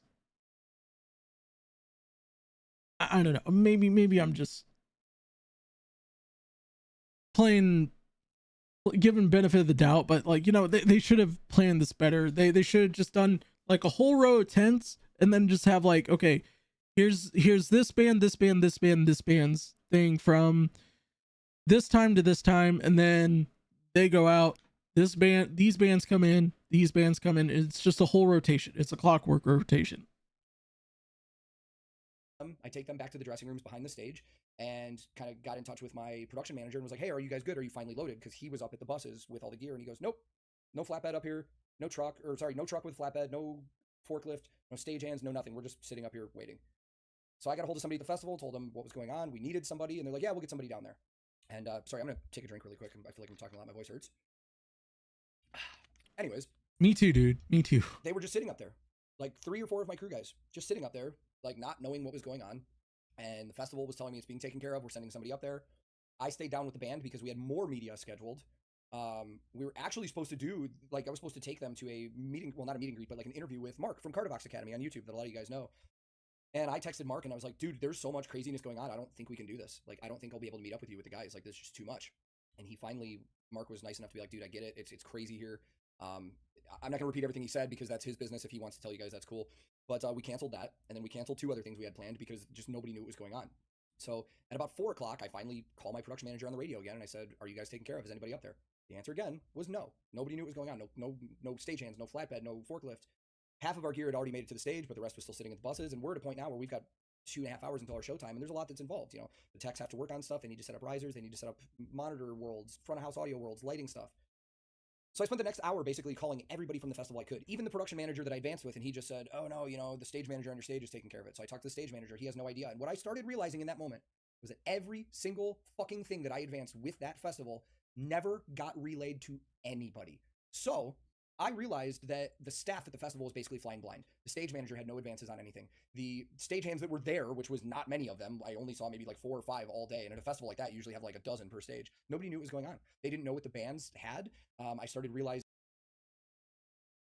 Yikes. Like that, this is, like at this point, this is a massive red flag right here. This is worse than Fyre Festival by a long shot. Like, if like, I don't think they have like a very like super extravagant, like, you know, setup and everything like that.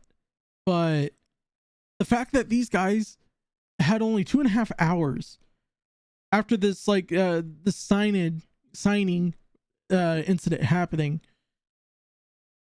and they had to cancel their interview. They had to cancel like this other event that they had to go to. Why would I go to this event if even a band that I would actually listen to is having this much of an issue? Now I could probably say, like, you know, the bigger bands, they probably got priority and they got like all hands on deck type of stuff. All these smaller bands, they're getting treated like shit. They're getting treated like absolute garbage.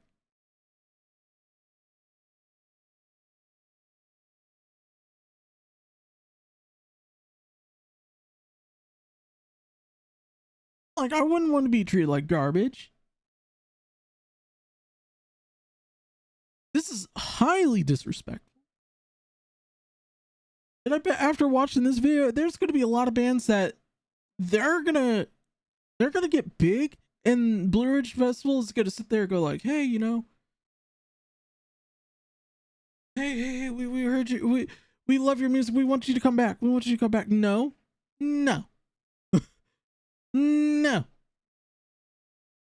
We're not doing this.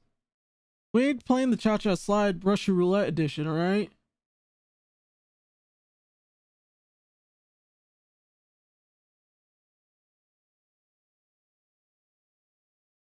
Like, what the fuck?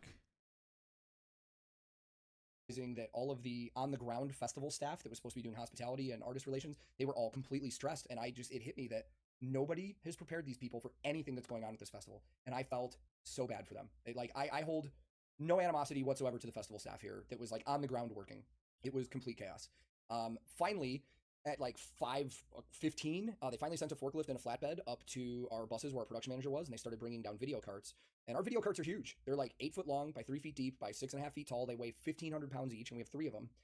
And this festival had no straps for their flatbed trucks, and they told us, oh, you know, just have a couple of your guys ride in there and hold onto them on the back of a flatbed truck for a. Come with me, and you'll be in a world of OSHA violation.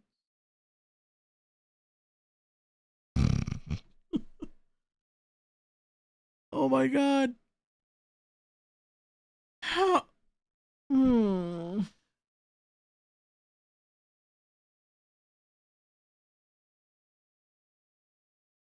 This is like, oy. I don't know how y'all do it. I would have been absolutely like, nope, we're going. Nope, nope, we're leaving.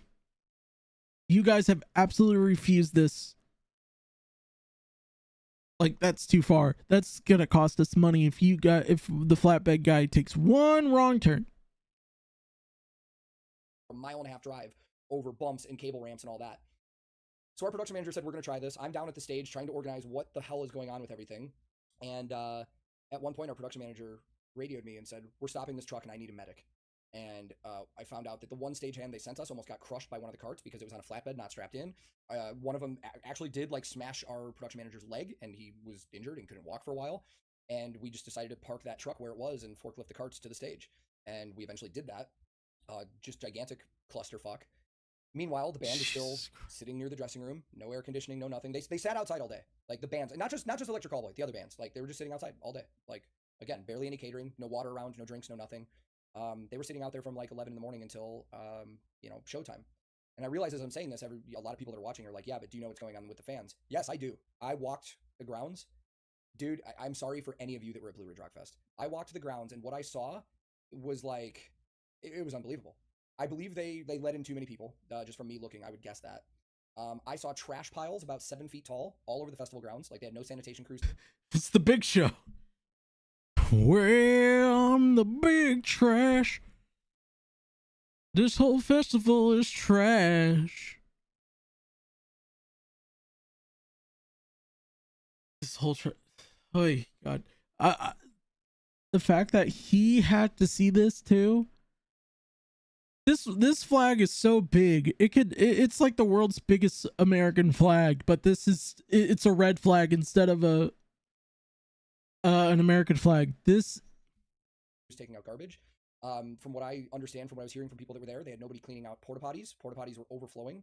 There was barely enough water for anybody at the festival. There were people just taking spots in the shade wherever they could. Like this was horrendous. Like this was absolutely horrendous that people paid their hard-earned money and traveled from all over the world to go to this festival, and they were treated like just like scum. Like it was embarrassing for me to see that.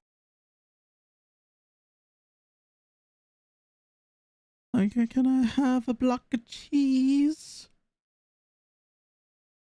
and a spot of water? I want more. More? More. Like,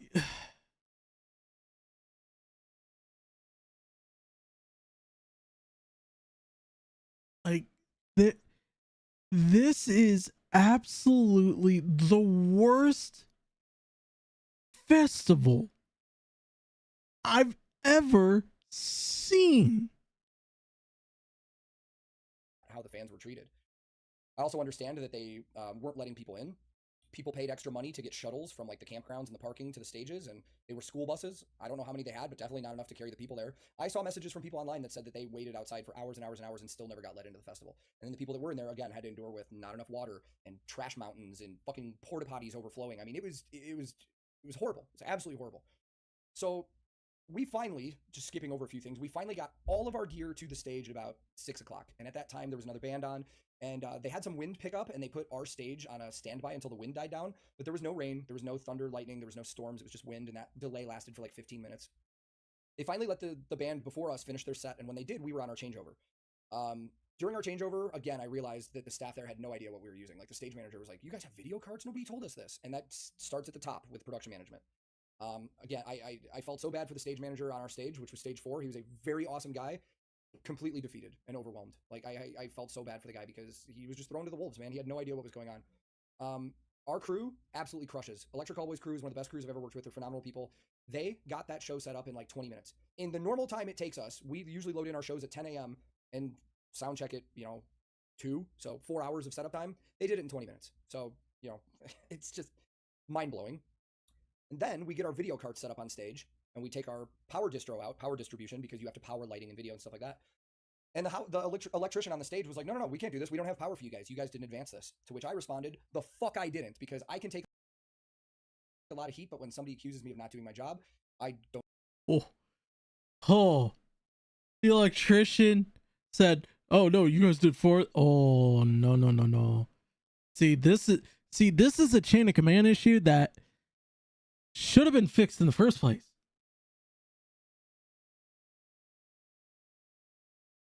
This is a problem. Like, how the audacity, the line to which the audacity of this bitch, my goodness. To be or not to be, that is the audacity of that question. It's a bird, it's a plane.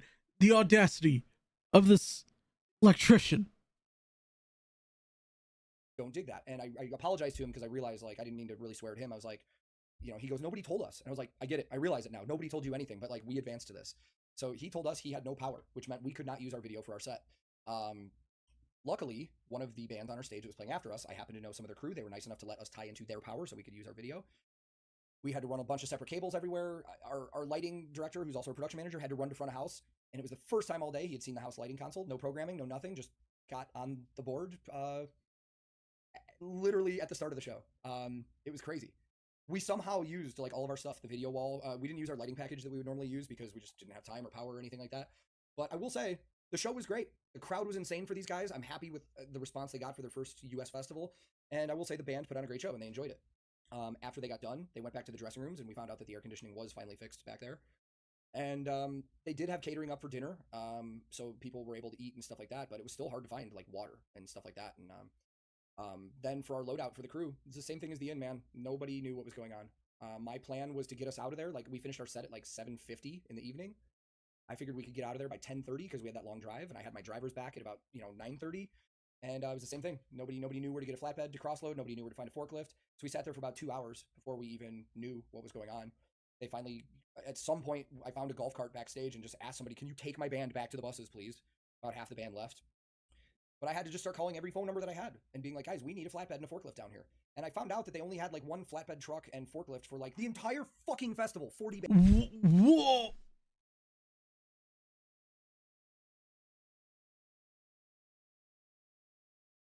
Oh, that's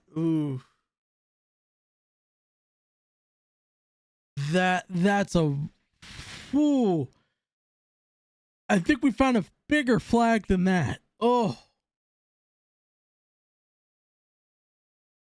that's a no. Like, it's already bad enough you don't have a truck bed that has no straps, but let alone a whole fucking concert, a whole festival with 4 fucking stages, and the fact that you don't have no fucking straps for those, and it's only one truck, one forklift.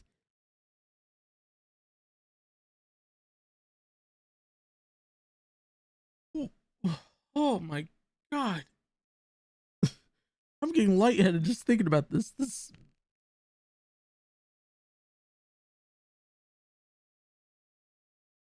Oh my god. My brain hurts just thinking about this. Bands a day. It's just crazy. Insane logistics. So the band, the crew guys finally started their loadout maybe at like 9:30, something like that. We had to take multiple trips. We were able to finally get a flatbed loaded up and drove up and to start loading where our buses were, again, like a mile and a half away. And at one point, our agent, the booking agent for Electric Callboy, texted me and said, "How bad is it there, really? I've been hearing a lot of stuff." And I'm like, "This is fucking horrible, dude. This is a step above Fyre Festival." And I only say that because bands actually played. And he goes, "Well, I'm going to send the promoter of the festival to talk to you, and I want you to be honest with him and tell him, what's going on." So at some point, the promoter for the festival, John, I can't remember his last name, but it's all over the internet. Like, everybody knows who it was, so I have no problem saying it.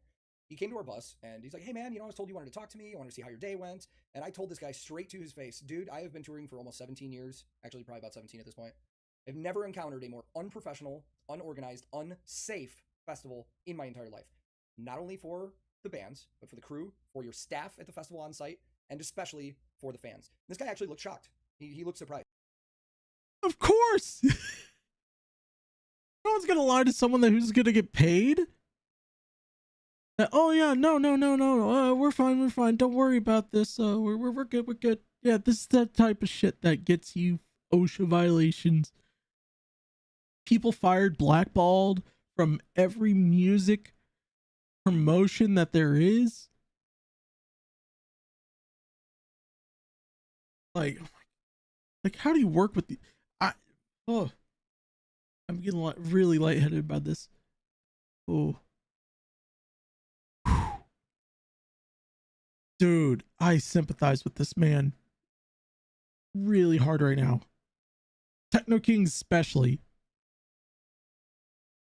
He was like, man, I don't get it. Like, we hired the production staff from Sick New World, big festival, to handle all this because they know what they're doing and they know how this stuff goes. And I was like, well, I have no reason not to believe that, but I just don't, because these people had no fucking idea what they were doing.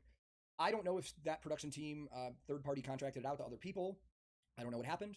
I don't know why production didn't relay things to their stage managers, to the staff that was on the ground. I don't know. I wish I can get answers. Maybe after this video or something we get answers, but I don't know what it was. You know, and he's like, dude, you know, I took over this festival trying to change it, and we sunk millions and millions of dollars into this to make sure that it was running correctly. And I was like, dude, you can't just write a check at something and expect it to work. You have to have the right staff. And they did not have the right staff. Everything about this festival was fucked from the get-go. It was absolutely horrible. And again, I just want to send my sympathies out to the actual festival staff that was there. They worked their asses off trying to help everybody, but they were given no information. They were given no help at all. At one point, I started thinking to myself, I'm like, God, these people are working so hard. They've been here since probably 5 in the morning. They're probably not going to go back to a hotel if they even have a hotel until 3 in the morning.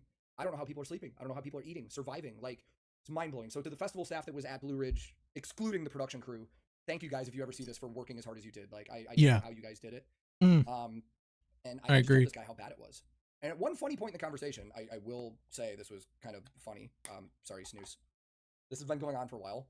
I'll try and wrap this video up quick. At one point in the conversation, the festival promoter looked at me and said, "Are you the roadie that has the YouTube channel? Are you Tank the Tech?" I said, "Yes." I could see it in his face immediately.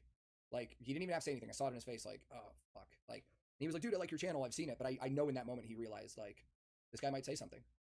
And originally I was not going to. Because like I said, it is very taboo sometimes for people in the industry to talk about things like this. But here's the thing. I don't work for Electric Callboy full-time. I'm just tour managing this North American tour. And I feel as though people should be held accountable for this. And that's why I'm talking about this.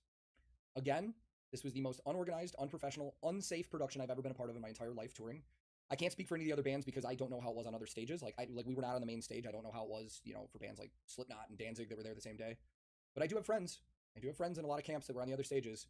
I heard a lot of the same things from other people. Yeah, that at that point, if you're hearing the same thing from other people, yeah, I would be like, no, I ain't coming back to this. Like, and I bet they won't be coming back to the stage either.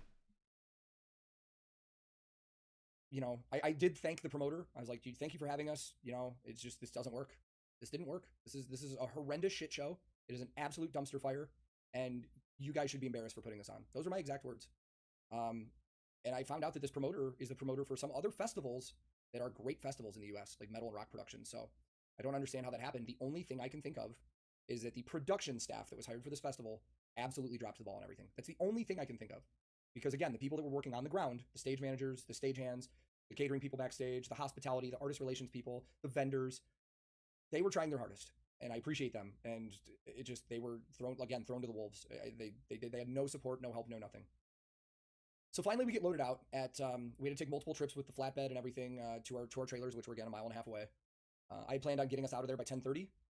We finished at 12:30 in the morning, which meant our drivers for our buses had been sitting for 3 hours, just doing nothing, which is horrible in this industry. You don't want your drivers there too early. They need to drive. Yep. They need their rest. Yeah, man, like there's no after show food, no hospitality. I mean, basically our band and crew went an entire day without fucking eating or drinking anything. And I'm not looking for sympathy from people because this happened to everybody there, not just us. It happened to all the bands. It happened to the fans, the staff that was there. It was just, I'm drinking tonight. I don't give a fuck. But that's the old me. I knew that's not an option. So, and the Electric Callboy crew themselves, they don't complain about anything, dude. They're the hardest working, nicest people I've ever met. Head down, get the job done at any cost. And I could see it in their faces how just defeated they were on this day. Not the first American festival experience they were hoping for. You know, I heard from them, they're like, dude, festivals like this in Europe would be shut down. This is Oh yeah, no. I've had friends who worked these types of festivals in Europe, and they tell me horror stories of like small festivals, like even the most mundane thing, they have a OSHA person on site, or like their version of OSHA, and if one thing is off and they catch wind of it, that whole thing is shut down. Like the possibility of like 150,000, like $350,000 to about like $1 million potentially could go down the drain like that. Like that's how crazy this gets. Like I could safely say, just now listening to him and then the fan that who talked about it earlier, this is the worst experience I ever heard my whole life. Like my whole life. I've heard horror stories about like people not able to do this type of stuff, but on a full-time basis, because like people hear these horror stories about these like big festivals and all that, and when they say like, oh no, I'm good, we're gonna politely decline because we do see some things that concern us, and they get blackballed from that thing. Like I've seen people get blackballed, like bands getting blackballed from festivals in Finland because they saw some things that they heard, and then they could, you know, if I was the company, I would have been like, well, here's what we're doing in order to make sure that this doesn't happen moving forward. Like I would be like, if people were reassuring and everything, like giving us like a whole thing, like, okay, this is what A, B, C, D, this is what we're doing. Like if there's protocols and everything in that you're being told, then yeah, I would be like, okay, yeah, then fine. Yeah, I would like to do that. I think moving forward, they lay out everything, like what's going on with the festival. Like here's the company that's working with us. Here's this, here's that, and then everything to all the bands that are performing and all that, and then they have an email for those bands to get their check-in and everything like that, so that way it could get sent to the proper stage managers and everything like that, and everything would be fine. Everything would have been fine. But the fact that we're talking like people like starving and everything like that, like especially for people like Valvillo, like people like that, people like Slipknot, and that, I'm curious if they actually said something to them. Corey Taylor wouldn't fucking lie. He'd tell you, oh yeah, this thing was shit. Like have some fucking decency with it. Like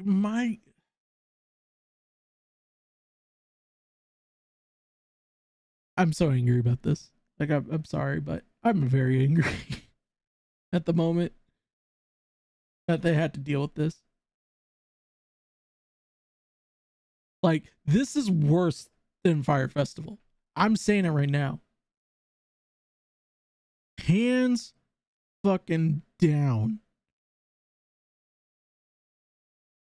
If I was Virginia International Raceway, I wouldn't want them near my fucking land again.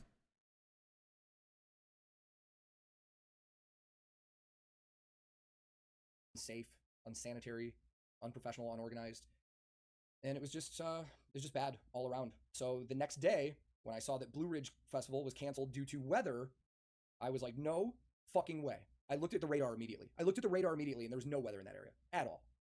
They canceled that festival because it was a shit show. Pretty much.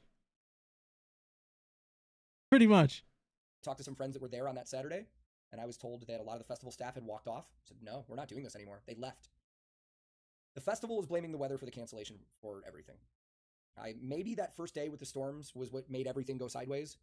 So you could maybe say weather was a reason, but it was not the reason. The reason this festival canceled is like they heard people like we saw a dark cloud and it was threatening. It's like it was maybe a small ass cloud. They're like it was threatening, so we canceled it. Did you cancel it because of that one cloud? Yes. Or was it because you fucked up? Because of the cloud. Fuck off. Is because it was an utter shit show from the day it started getting planned. That's my opinion from what I experienced. But I want to wrap this up because, to be honest, man, I'm a little burned out of talking about this. I don't even want to think about it anymore because it was the worst day of touring I've ever had in my entire life. Like I said, I feel as though I understand the bands are in a weird spot talking about this because they have future business with promoters and nobody wants to think that if they don't have a good time, they're going to talk about it. But people need to be held accountable in this business. I'm so fucking tired of things happening where nobody has any accountability. People just are like, whatever, rock and roll. Just like, no, fuck that, dude. The fans were treated horribly. The crews were treated horribly. The staff, the bands. Nobody should have to experience this ever. Look, you fucked up when even the gathering of the fucking juggalos have a better offering than you guys did. That's like, no. Okay, I feel really bad for this guy. Like, he said this was the worst thing in 17 years. I believe him.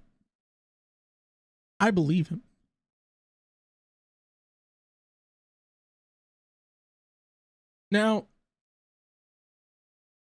there's at least one little nice moment I could at least say in this moment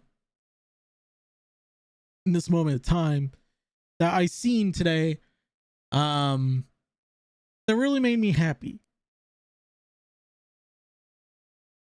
About this.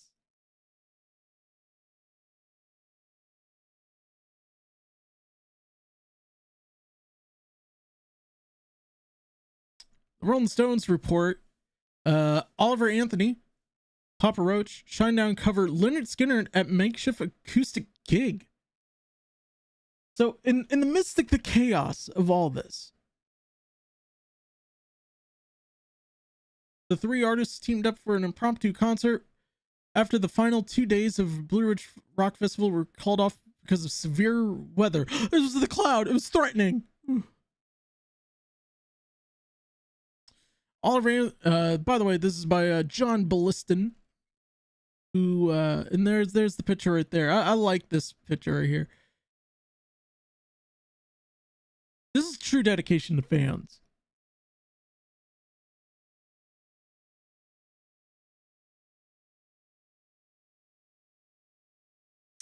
Oliver Anthony, Papa Roach, and Shinedown unexpectedly linked up for a fully acoustic show and a joint cover of Lynyrd Skynyrd's Simple Man after the Blue Ridge Rock Festival was upended by severe weather. It was the cloud, I swear. Blue Ridge Mountain was supposed to take place this weekend because the weekend of September 7th through the 10th, but a deluge of rain, lightning, hail, and strong winds led to the cancellation of most of the festival. After the final 2 days were called off, Papa Roach, Shinedown, and Anthony decided to break out the acoustic guitars and set up a small stage where they performed for a sizable crowd still stuck at the festival grounds. Based on Loudwire's reporting, it seemed like evacuation logistics at Blue Ridge Rock were extremely chaotic. Oh, they were fucking chaotic. On Twitter, Papa Roach shared a TikTok-sized montage of clips from the impromptu gig, which featured the band performing their songs Scars, Shinedown's Second Chance, and Anthony performing, of course, his viral hit Richmond North of Richmond. We love y'all, and then obviously this is the clip. Accompanying the clip, the Papa Roach wrote a short message thanking the fans for sticking around us despite the rain and Blue Ridge getting canceled. The group credited Shinedown frontman Brett Smith for pulling this idea together last minute for the fans. Shout out to Shinedown frontman Brett Smith. That's cool.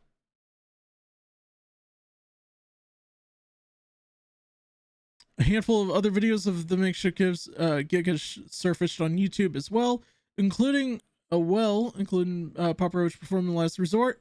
Even if you want to hear that classic blast of rap rock, given the campfire sing-along treatment, probably arguably the main highlight from this was the full group singing the Lynyrd Skynyrd cover Simple Man with Smith leading the way. The entire crowd singing backup and even a couple dogs hopping on the stage to make the vibes immaculate. See, now that is the redemption. That is the redemption arc right there. So to give my conclusive conclusion of this, it was absolutely trash. It was absolutely trash. And I'm thankful that people are now getting to know about this. I hope they never have to deal with this ever again. But I know they will. And I hope the people of Blue Ridge actually decide to fix things. Because, like, honestly, that is the worst thing I've ever seen my whole life. I've seen some crazy shit in my life, but this is a whole nother level. This is way beyond. This is way beyond a level that I've seen in my whole life. I hope I never get to see it again. Really hope. But we're going to end it here. But before I do,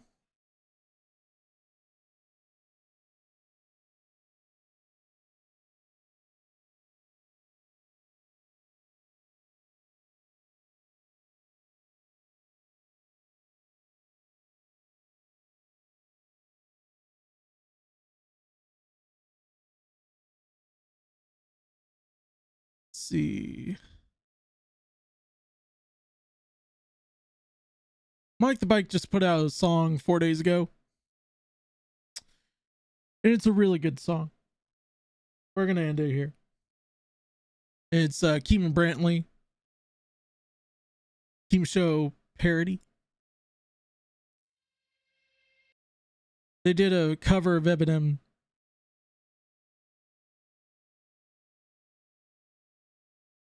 I am the Alvarez.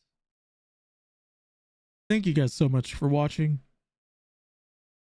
As always, I'll see you guys in the next one. Peace, love, chicken grease. Everything's holy. Tim Tebow.